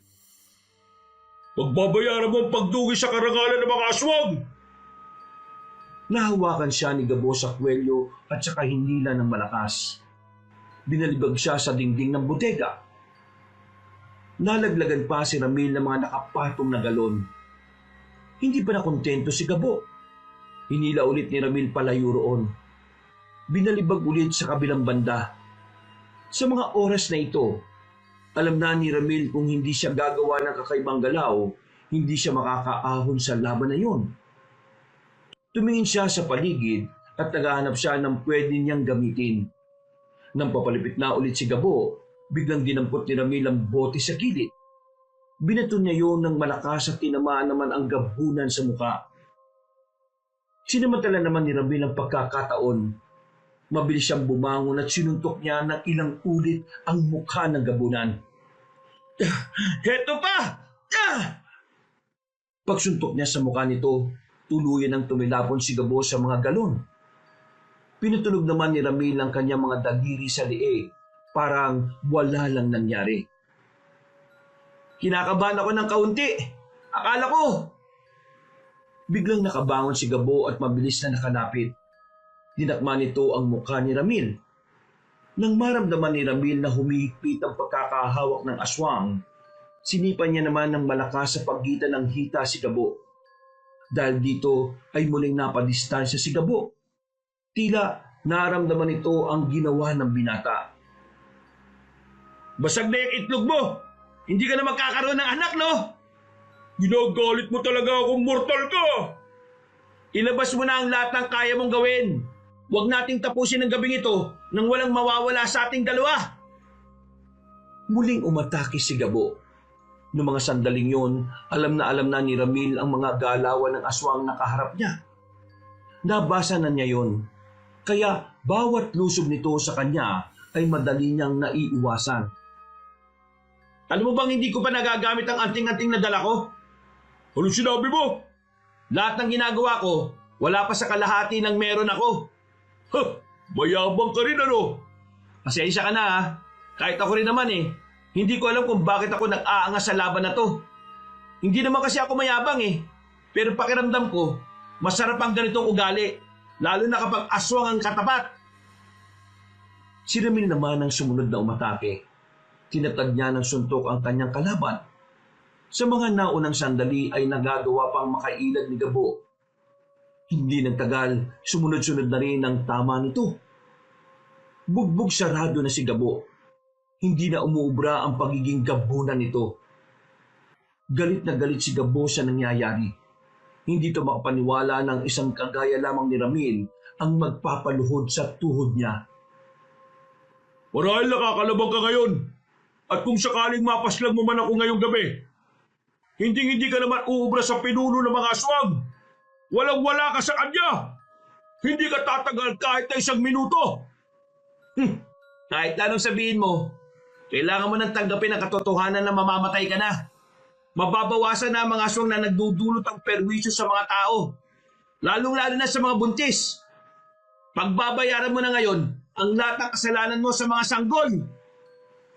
Kinuha na ni Ramil ng kanyang espada. Tangkang tatakas pa sana si Gabo, pero hinabol yun ni Ramil. Tinarak niya ang espada sa gabunan. Ibinaon niya ng gusto ang espada hanggang sa tuluyan na itong nalagutan ng hininga. Sinuyod niya ng tingin ang buong paligid. Noong mga sandaling yon, nakita niyang nakabulagta na ang lahat ng aswang. Lumabas siya ng bodega. Hinanap niya ang matandang babae. Wala na ang sasakyan sa harapan, kaya nasisiguro niyang nakalis na rin si Doña Magda. Hindi na lamang niya yon hinabol pa. Mas inunan niyang intindihin ng mga buntis na kasama nila ni Mang Dondon. Kasama na rin nila ang tiyahin ni Larry. Napaslang ko na mga aswang, pati na rin yung katransaksyon palagi ni Doña Magda. Tara, kailangan na nating umalis. Gamit ang truck na naroon, bumiyahe sila paalis. Naihatid nila sa kani-kanilang lugar ang mga buntis. Nakauwi na rin ang tiyahin ni Larry. Kinabukasan, umalis na sa kanilang lugar ang tiyahin ni Larry para makaiwas sa gulo. Ang ibang buntis din naman ay naabisuhan na ng kanilang pamunuan. Pre! Sandali! Hinabol ni Larry ang mag-ama na naglalakad na sana palayo. Nagtataka kasi si Larry kung saan patungo ang dalawa. Gayong nasa baryo naman na sila. Saan kayo pupunta? Ay, dyan lang naman. Bakit? Saan dyan? Katatapos lang ng laban kagabi. Hindi man lang ba kayo magpapahinga? Hindi nyo man lang ba ipapaliwanag sa akin kung ano na nangyari sa inyo? At bakit parang sanay na kayo sa ginagawa ninyo? Ibang tao yata ako sa inyo para paglihiman nyo eh. Pre, hindi naman sa ganun. Sadyang nung una, natatakot lang kaming sabihin sa'yo dahil ayaw ka naming madamay. Ngayon, nadamay na ako. Baka pwede namang sabihin nyo sa akin. Gusto ko din kasing sumama sa inyo eh. Gusto ko makatulong. Gusto ko magkaroon ng lakas ng loob para protektahan sila nanay. Nagkatinginan na mag-ama. Sa huli, naisipan na lang din nilang isama si Larry. Sa isip-isip nila, hindi naman siguro magagalit sa kanila si Tubaol dahil mabuting tao naman si Larry. Habang naglalakad sila sa kalsada, nakita nila si Amara sa gilid. Nakaupo, tulala, umiiyak at parang wala pang tulog. Ang unang naramdaman ni Ramil nung mga sandaling yon, sobra siyang nag-aalala. Kaya naman nilapitan nila yung kaagad. Ramil? Biglang yumakap sa kanya ang dalaga. Iyak yun ng iyak. Nanginginig pa ang mga kamay nito at parang takot na takot. Ramil, tulungan mo ako. Bakit? Ano ba nangyari? Alam ko na ang katotohanan. Tama ka. Tama kayo ni Mang Dondon. Natuklosan ko na ang lihim ni Mama. Nakita ko siya kagabi. May kasama siyang mga aswang. May mga dala silang buntis. Tulungan mo ko. Hindi ko alam ang gagawin ko. Hindi ko alam kung babalik pa ba ako sa amin. Wala akong pupuntahan eh. Natatakot akong sumama sa kanya. Huwag kang mag-alala. Kaming bahala sa'yo. Hindi ka namin iiwan. Pre, isasama ba natin siya sa pupuntahan natin? Tay, hindi na muna tayo babalik. Kailangan natin asikasuhin si Amara. Pero nangako tayo na babalik tayo at kakausapin natin si Tubaol. Ipapaalam natin sa kanya mga nangyari. Tay, ikaw na lang munang bumalik. Kawawa naman si Amara oh. Wala siyang kasama. Sigurado ka ba? Oo, Tay. Pakisabi na lang kay Tubaol na susunod ako. Ay siya, sige. Mauna na ako. Kayo nang bahala kay Ma'am Amara, ha? Naglakad na rin papasok ng kagubatan na matandang si Dondon. Si Ramil at Larry naman ay inasikasong dalaga. Mga ilang sandali lang, kumalma na rin naman ang dalaga. May alam akong lugar na pwede nating tuluyan ng pansamantala. Mas ligtas siguro doon. Hindi ba yan alam ni Doña Magda? Alam niya ang lugar na yon pero wala naman siyang alam na may alam na ako. Kaya hindi naman siya maghihinala na naroon ako. O sige, doon na muna tayo. Para sa ikatatahimik ng kalooban mo. Ramil, patawad. Nakinig sana ako sa iyo nung una pa lang. Wala kang kasalanan. Inintindihan naman kita eh. Ang mabuti pa, pumunta na tayo sa sinasabi mong bahay. Pinara nila ang napadaan na tricycle. Agad din naman silang bumiyahe at makalipas lang ang halos 15 minutos na biyahe. Nakarating na rin sila sa isang tila lumang village na kahit ang dalawang binata hindi rin alam ang lugar na yon. Sigurado ka bang dito tayo? Sa nakikita ko parang abandonado na tong lugar na to eh. Pag-aari to ng pamilya namin. Marami sanang titira dito noong bata pa ako. Ang kaso nga lang, nagkaroon ng problema. Yung mga kumuha ng unit, umatras nang magkaroon ng kaaway ang papa ko. Siniraan siya. Pero huwag kayong mag-alala. Yung bahay namin na narito, maayos. Pinapalinis namin yun kada linggo. Kaya magiging komportable naman tayo ron. Habang hindi ko pa alam kung saan ako pupunta. Doon na muna ako. Tumango na lamang si Ramin, pero napansin niyang tila hindi mapakali ang mata ni Larry. Parang hindi to komportable sa lugar na kanilang kinalalagyan. Kaunting lakad lang ang kanilang ginawa. Narating na rin nila ang malaking bahay at sa labas pa lang, masasabi kagad ni Ramin na totoong inaalagaan ng bahay na yon. Sa lahat kasi ng bahay na naroon, yun lang talaga ang maayos at malinis. Ayos. Bahay talaga ng mayaman to ah. Ang laki. Huwag kayong maya na kumilos dito. Mga bisita ko kayo. Isa pa, kayo ang dahilan kung bakit naging ayos na ako ngayon. Lalong-lalo ka na, Ramil. Wala yun, Amara. Basta maging okay ka lang. Amara, may damit kayang panlalaki rito? Gusto ko sanang maligo kasi ang baho ko ni. Sandali lang. Titingnan ko lang sa taas kung may naiwan pa kaming damit dito. Umakyat ang babae sa ikalawang palapag. Noong mga sandaling yon, naiwan naman ng dalawa sa sofa. Malinis ang sofa. Parang bagong-bago pa yon. Ang sarap siguro tumira sa ganitong bahay, no? Tapos, wala kang kapitbahay. Hindi, ang ibig ko sabihin, kung ganito yung bahay mo tapos nasa maayos na lugar ka. Pero, hindi ka ba nagtataka? Nagtataka na alin? Malinis ang buong bahay. May mga nakita akong sapatos sa labas. Basta, alagang-alaga to eh. Tapos, ito lang din ang may kuryente. Pakiramdam ko, laging may nagpupunta rito. Pinagdududaan mo ba si Amara? Ayoko sana pero hindi ko maiwasang isipin eh. Natigil lang ang kanilang usapan nang marinig na nilang pabalik na ang dalaga. May daladala na itong damit at pantalon. Saktong-sakto yun para kay Ramil.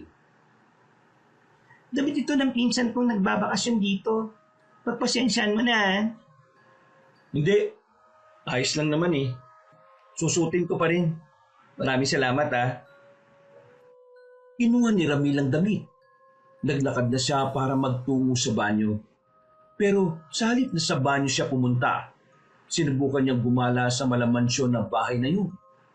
Wala pa siyang napapansin na kakaiba. Pero nararamdaman na lamang niya na merong tumusok na karayom sa leg niya.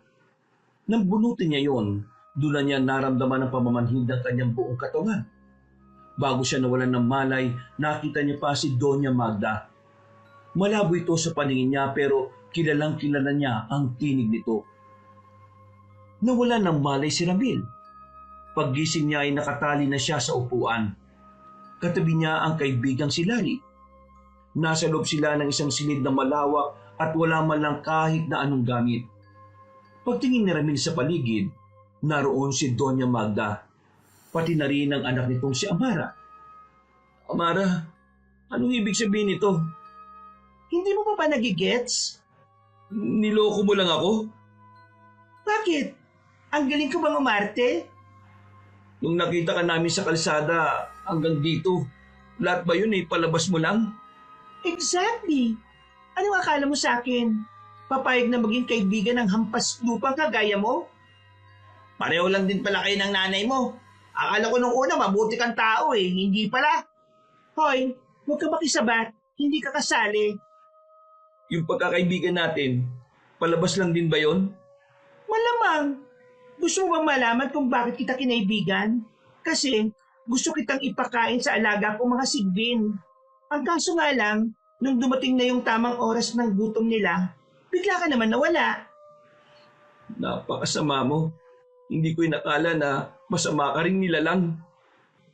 Alam mo ba na ang mga alaga ko rin sigbin ang lumapa sa isang albularyo? Sabi ko na nga sira ulo din pala itong isang to Amara, huwag kayong papagamit sa mga aswang. Hindi niyo sila pwedeng pagkatiwalaan. At anong alam mo sa tiwalang binuo namin mula pa noon? Wala kang alam. Mas matibay pa sa tuhod ni Dondo ng ugnayan namin sa mga aswang. Hindi niyo sila kilala. Hindi niyo alam na likas sa kanila ang pagiging mapanlinlang at pagiging tuso. Amara, huwag mong sayangin ang buhay mo rito. Pasensya ka na pero kahit na anong sabihin mo, hindi magbabago ang isip ko. Mas mahalaga ang pamilya at negosyo namin kaysa sa mga buhay ninyo. Magagapi rin ng mga aswang. Kapag nangyari yun, kayo nang susunod na magbabayad.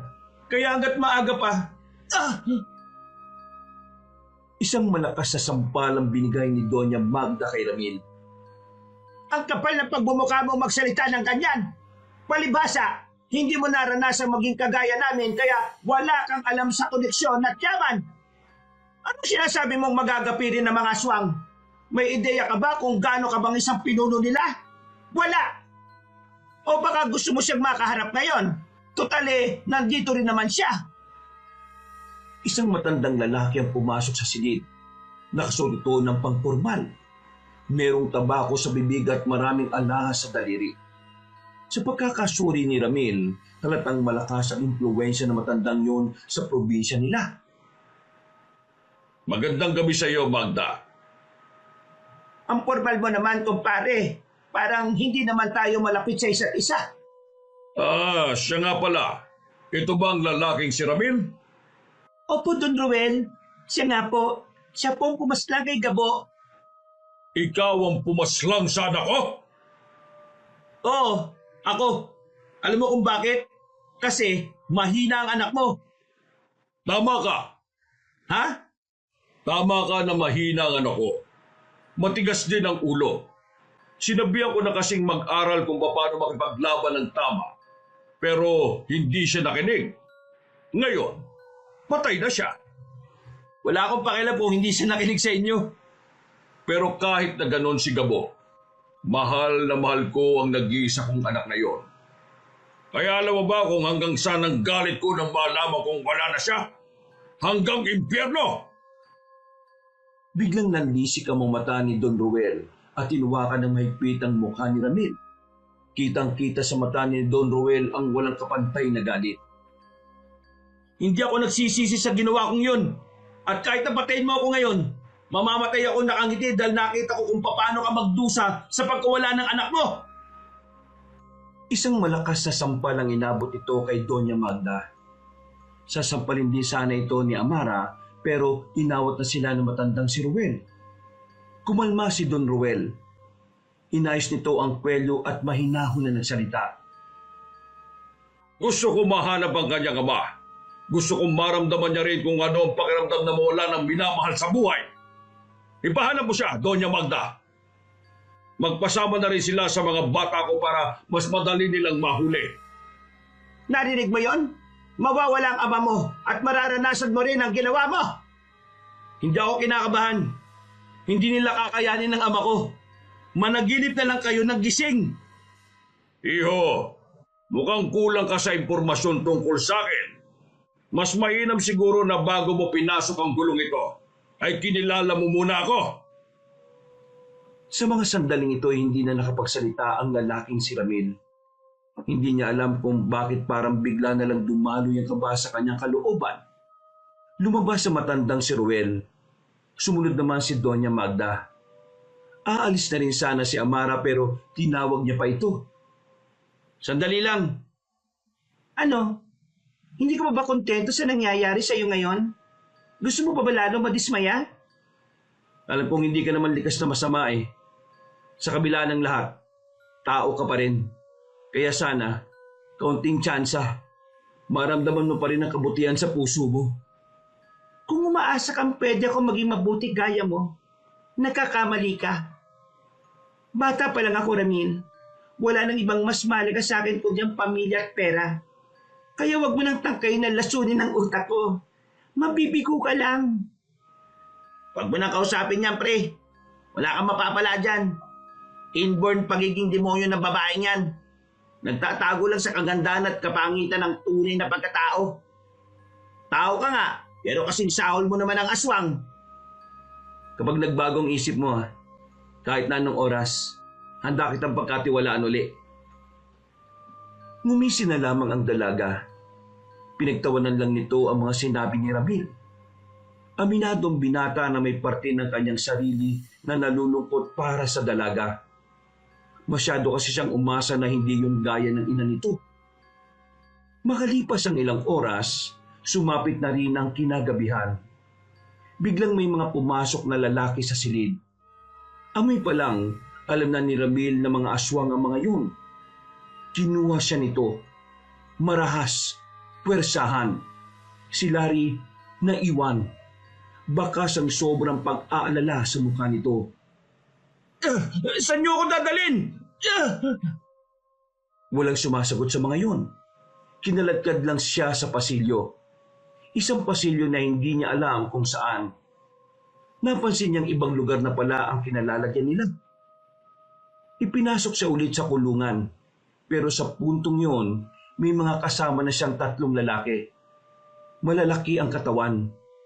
Unang tingin niya pa lang, alam na niyang walang gagawing maganda ang 3 yon. Biglang dumating si Doña Magda. Nakangiti pa ito sa kanya, na parang ang kaligayahan nito ay ang kanyang magiging paghihirap. Mag-enjoy ka sana nakalaro sila. Ano to? Torture? Ano ba sa tingin mo? Hindi ako natatakot sa mga... Natigilan siya sa pagsasalita na mapagtanto niyang wala na sa kanyang liig ang anting-anting. Narinig niyang tumatawa ng matandang babae. Nakita niyang hawak-hawak ni Doña Magda ang kwintas na pagmamay-ari niya. Ito bang hinahanap mo, hampas lupa? Pwes, hindi mo na ito magagamit. Ito lang naman yung dahilan kung bakit ka magaling, hindi ba? Ngayong wala na ito sa'yo, good luck ka na lang talaga. Ibigay mo sa akin yan! Ibibigay ko sa'yo. Sige, pero labas ka muna dyan. Kahit na kailan, diablo ka talaga. Huwag kang maging kampante, Doña Magda. Hindi mo kabisado ang ugali ng mga aswang. Ginagamit na lang ni Don Roel na yun. Kayong 3 dyan, simulan nyo ng bugbugin ang isang ito. Naramdaman na lamang ni Ramil ang pagtama ng kamao ng isang lalaki sa likuran niya. Sumubsob kagad siya sa lapag. Pinagsisisipa, pinagsusuntok sa kung saang parte ng katawan. Namaga ang mukha niya. Halos sumarado na rin ang mga mata. Hindi na rin niya maigalaw ang kanyang kaliwang braso. Sa loob lang ng halos 5 minutong pambubugbog, tinigilan na rin siya. Lumabas ang 3 na parang normal lang ang lahat. Habang siya, hindi na makakilos na maayos. Pero pinilit niya pa rin makabangon. Nanlalabo na ang kanyang mga mata. Sumandal na lamang din siya sa pader. Ang bihira! Malas! Tubol! Naririnig mo ba ako? Tubol! Nandiyan ka ba, Tubol? Malamang, hindi mo ako naririnig. Wala naman ako sa gubat eh. Malalalim na paghinga ang ginawa ng binata. Napapailing na lamang siya. Hindi niya alam ang kanyang gagawin. Wala siyang lakas. Kaya wala siyang magawa. Nag-aalala pa siya sa kanyang ama. Unti-unti nang napipikit ang mga mata niya. Hanggang sa ilang mga sandali lang, tuluyan na siyang nakatulog. Nagising na lamang siya ng kalampagin ng selda. Nakita niya ang ilang kalalakihan na binuksan ng kulungan. Hinablutan naman siya palabas at kinalagkat. Masama ang kutob ni Ramil. Dinadasal niya na sana hindi nahuli ang kanyang ama. Dinala siya sa labas. Itinali siya sa malawak na kapatagan na napapalibutan ng mga kawayan. Naroon ang mga aswang, iba't ibang uri, iba't ibang posisyon. Higit sa lahat, naroon din ang tinuturing na leader ng mga aswang na si Don Ruel. Nakaupo sa isang trono na kulay ginto. Iyo, hintay mo lang. Makakarating na rin ang ama mo. Alam kong gustong-gusto mo na siyang makaharap. Sinasabi ko na sa inyo, hindi nyo kakayanin ang katalinuhan ng ama ko. Kaya kung inaakala nyong basta-basta nyo lang siyang madadala dito, nagkakamali kayo. Mag-ingat kayo sa matandang yun. Mukha lang mabait yun pero tuso yun paminsan-minsan. Don Ruel, huwag kang makikinig sa kanya. Kilala ko si Don Don. Walang kwentang tao yon. Mahina ang loob. Duwag. Takot. Hindi yun lumalaban. Lampa rin. Kaya hindi mo kailangang intindihan ang sinasabi nito. Ginugulo lang niya ang isipan mo. Huwag ka mag-alala, Magda. Hindi ako papalinlang sa matandang yon. Pagdating niya rito, ipapakita kagad natin sa isang ito kung paano mawala ng anak. Ipaparandam natin sa kanya ng dahan-dahan kung paano mawala ng ama. Ipaparamdam natin sa kanya ng dahan-dahan kung ano ang pakiramdam na unti-unting namamatayan ng kanyang ama. Ilang sandali lang, nakita niyang inilabas na rin ng kulungan ng kanyang kaibigang si Larry. May mga sugat na rin ito sa katawan. Bakas din ang mga pasa sa mukha nito. Ayos lang ako, pre. Huwag mo akong intindihin. Pero bago tayo dumako sa ama mo, unahin muna natin tong nag-iisa mong kaibigan. Anong gagawin niyo sa kanya? Huwag niyo na siyang idamay dito. Pakulan mo ako rito at ako ang harapin mo. Lumabang ka ng patas, no? Huwag kang duwag. Anong gagawin ko sa kanya? Simple lang. Ipaparamdam ko sa kanya ang kalbaryo. Habang nararamdaman mo naman ang impyerno. Tumawa ng malakas ang pinunong aswang, habang ang ibang aswang naman na naroon ay nagpapalakpakan pa. Tila nagdiriwang ang mga yon sa mga kaganapan. Pre, kalma lang ha. Ayos lang ako. Ayos lang. Tanggap ko na. Kaya kumalma ka lang. Huwag mo ngayon na masira nilang isipan mo ngayon. Kailangan mo makapag-focus kayo, pre. Kahit na sobrang nababahala ang binata, batid niyang may punto naman si Larry. Kailangan niyang huminahon. Kailangan niyang mapagana ang kanyang isipan. Kailangan niyang makaisip ng ibang paraan para matigil ang mga mangyayari. Maya-maya pa, meron ng mga nagdatingan, mga lalaking armado. Dala-dala na ang kanyang ama. Nakasimpleng suot lang na pangsaka ang tatay niya. Hindi niya makitang suot nito ang anting-anting. Ang palakol ay wala rin. Bagay na lalong nagdulot ng pagkabahala sa kanya. Anak, patawad. Ginawa kong lahat pero nahuli pa rin nila ako. Nasaan ang anting-anting, tay? Bakit hindi niyo suot? Napigtal habang nakikipaglaban ako eh.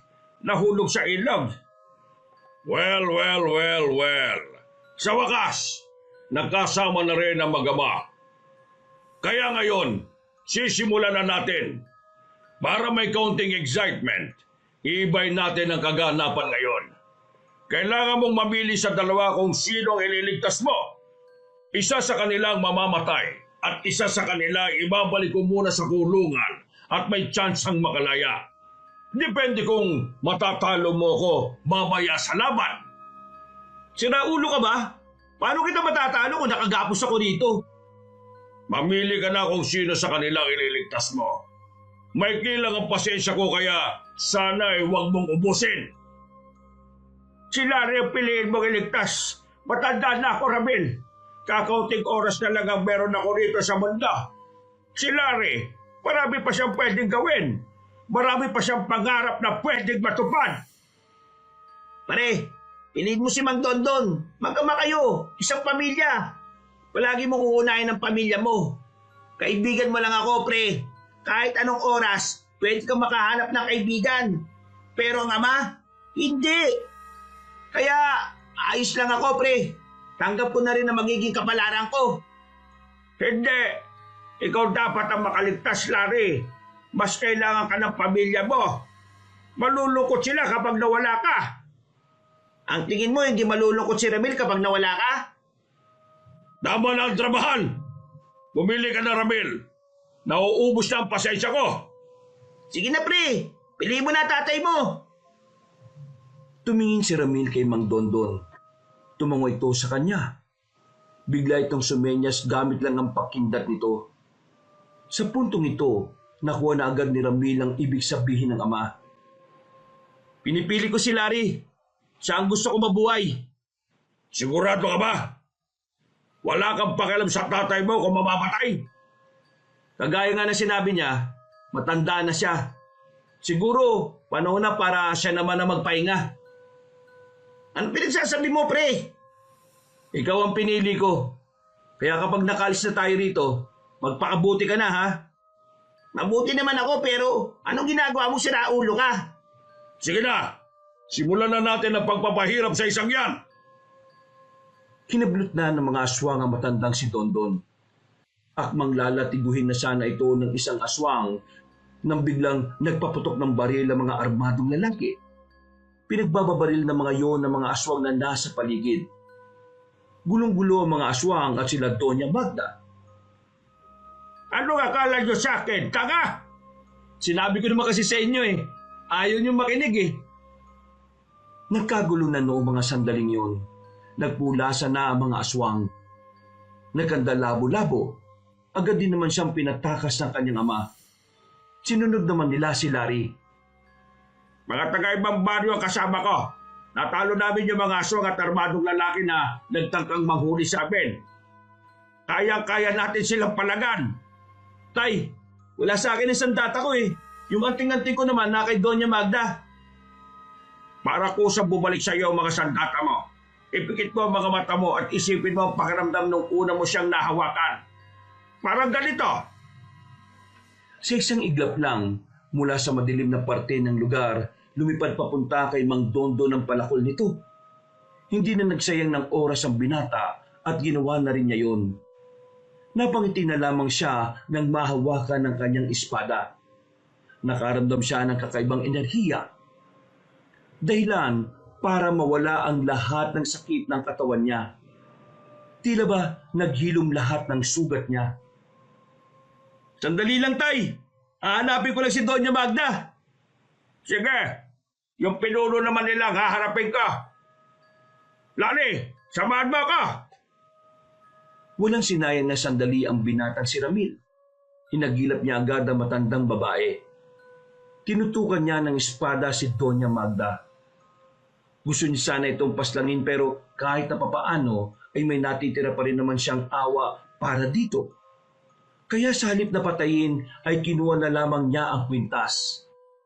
Pagsuot niya nito, dumaloy na rin ang kapangyarihan nito sa kanyang buong katawan. Pinakiramdaman niya kung nasaan si Mang Tonton. Nang malaman niya ay mabilis siyang tumungo roon. Inabutan niyang naglalaban na ang dalawa. Si Larry hindi na makatayo sa gilid. Si Mang Dondon naman sira na ang damit. Mabuti naman at dumating ka kagad. Ayokong kalaban ng tatay mo. Masyadong mahina. Ikaw, gusto kong subukan ang lakas mo. Ang dami mong satsat. Simulan na kagad natin to. Mabilis na lumapit si Ramil kay Don Ruel. Sumunod din sa kanya si Mang Dondon. Sabay nilang tinaga ang matandang aswang. Pero nakailag ito sa pag-atake nila. Nang nasa ere na si Don Ruel, nagbago na rin ang itsura nito. Tila kagayang-kagaya nito ang anak na si Gabo. Pagbagsak ni Don Ruel, nadakma nito si Ramil. Pagharap naman ng binata ay isang mahabang kalmot ang kanyang tinumo sa tagiliran. Mabuti na lamang ay hindi yun ganun kalalim. Sinubukan namang rumisponde ni Mang Dondon. Ang kaso nga lang, tila alam na alam ni Don Ruel ang bawat kilos nila. Eto na ba? Eto na ba ang dapat kong katakutan? Hindi ako natutuwa! Pinagkakakalmot ni Don Ruel si Ramil. Walang magawa si Ramil kundi ang isalagang hawak niyang espada. Sa sobrang bilis ng pinunong gabunan ay hindi siya nakakuha ng pagkakataon. Sinusubukan niya ring gamitin ang kalakasan niya pero hindi niya alam kung ano ang pumipigil sa kanya. Tumilapo na naman si Ramil. Sugatan na naman ang katawan niya na kanina lang ay kakarecover lang. Habang si Don Ruel naman ay wala man lang kahit na anong tama. Binugbog siya ng binugbog na matandang gabunan. Si Mang Dondon hindi rin makaubra. Kahit anong gawin itong pagtulong sa anak, wala ring nangyari. Sobrang layo ng agwat nila sa kalaban nila. Hindi na yung kagaya ni Gabo na kayang-kaya ni Ramil talunin. Ibang libel ang matandang si Ruel. Sinubukang bumangon ni Ramil, pero nangihina na ang tuhod niya kaya bumagsak na lang din siya. Napatingin siya sa kanyang ama na nakahiga na rin. Hindi na rin makabangon. Hindi ko alam kung sino ang tumulong sa inyo para maging malakas. Pero malas nyo, hindi pa rin sumapat kung ano man ang kaya nyong gawin. Marami ka pang kakainin bigas. Tinapakan ni Don Ruel ang ulo niya. Noong mga sandaling yun, nanlalabo na ang paningin niya. Maya-maya lang ay narinig na niya ang pamilyar na tinig. Akala niya ay nasa langit na siya. Gamitin mo ang kapangyarihan ng anting-anting. Inutil ka talaga. Sino ka? Sino kinakausap mo? Nagtataka si Don Ruel nang biglang magsalita ng gano'n ang binata. Kahit si Mang Dondon at Larry ay napaisip din. Tubol? Hindi Tubol ang pangalan ko. Tubaol. Ay, Tubaol. Oo nga. Tulungan mo ako. Paano ko gagawin ang sinasabi mo? Alalahanin mo ang pakiramdam mo nung unang beses mo siyang nahawakan. Sa kalalabas ang tunay niyang kapangyarihan. Nawala na ang maywagang tinig na naririnig ni Ramil sa utak niya. Ipinikit niya ang kanyang mga mata. Maya-maya lang, nagulat na lang si Don Ruel nang biglang hinawakan ni Ramil ang paa niyang nakatapak sa mukha ng binata. Kakaibang lakas ang dumaloy sa buong katawan ni Ramil. Dahilan para makabangon siya na parabang walang nangyari. Hinawakan niya sa paa si Ruel. Bigla niya itong ibinalibag. Maraming salamat, Tubol! Pinaulanan kagad ni Ramil ng maraming suntok ang matandang gabunan. Dahil sa pagkabigla, hindi na nagawa pang makaiwas ni Don Ruel. Basag-basag agad ang mukha nito. Hindi pa nakontento ang binata. Lumipad ang espada niya pabalik sa kanyang kamay. Nang tagay niya si Don Ruel, agad itong nakailag. Anong nangyari? Bakit bigla kang lumakas, sira ulo ka? Sino kinakausap mo dyan? Nandito ako sa likod mo, no? Pagharap ni Don Ruel, agad na itinarak ni Ramil ang espada. Hinugot niya ulit. Pero hindi pa man nakakalayo ang gabunan, itinarak niya pa ulit ang espada ng 2 pang beses. Tutuldukan ko na yung panggagamit mo sa mga tao. Lalong-lalo na sa mga buntis at sanggol. Hindi! Hindi pwede to! Hinugot ni Ramil ang kanyang espada. Walang ano-ano, hinagupit niya ng malakas ang leeg nito. Sa puntong yon, natalo na rin niya ang pinunong gabunan. Nakahinga na rin sila ng maluwag. Pero inubos na muna ni Ramil ang mga natitirang aswang. Makalipas lang naman ng ilang minuto, tuluyan na nilang nalaga sa mga aswang. Umalis sila sa lugar na iyon na dala ang tagumpay. Mula nang matalo nila ang mga aswang, napanatag na rin ang kalooban ng mga buntis sa kanilang probinsya. Samantala, ang mag-inang Magda at Amara naman ay tila inasawa ng karma. Mula kasi nang mawala si Don Ruel, nagbagsakan na rin ang kanilang pinagkakakitaan. Lahat ng koneksyon nila ay lihim din pa ng pinaslang ng mga aswang para agawin ang yaman. Lahat din ng mga taong nag-invest sa kanila ay nagalit ng malaman ng kanilang ginagawang masama. Nalaunan, nakulong din si Doña Magda at si Amara. Samantala, makalipas ang 1 linggo, saka lamang nagbalik ng kagubatan si Ramil at Mang Tonton. Kasama na nila si Larry sa mga sandaling yon. Humarap sila kay Tubaol para ibalik ang kanilang mga sandata. Ang mga sandatang yan ay inyong nang pag-aari. Ganon din ang anting-anting na inyong suot-suot.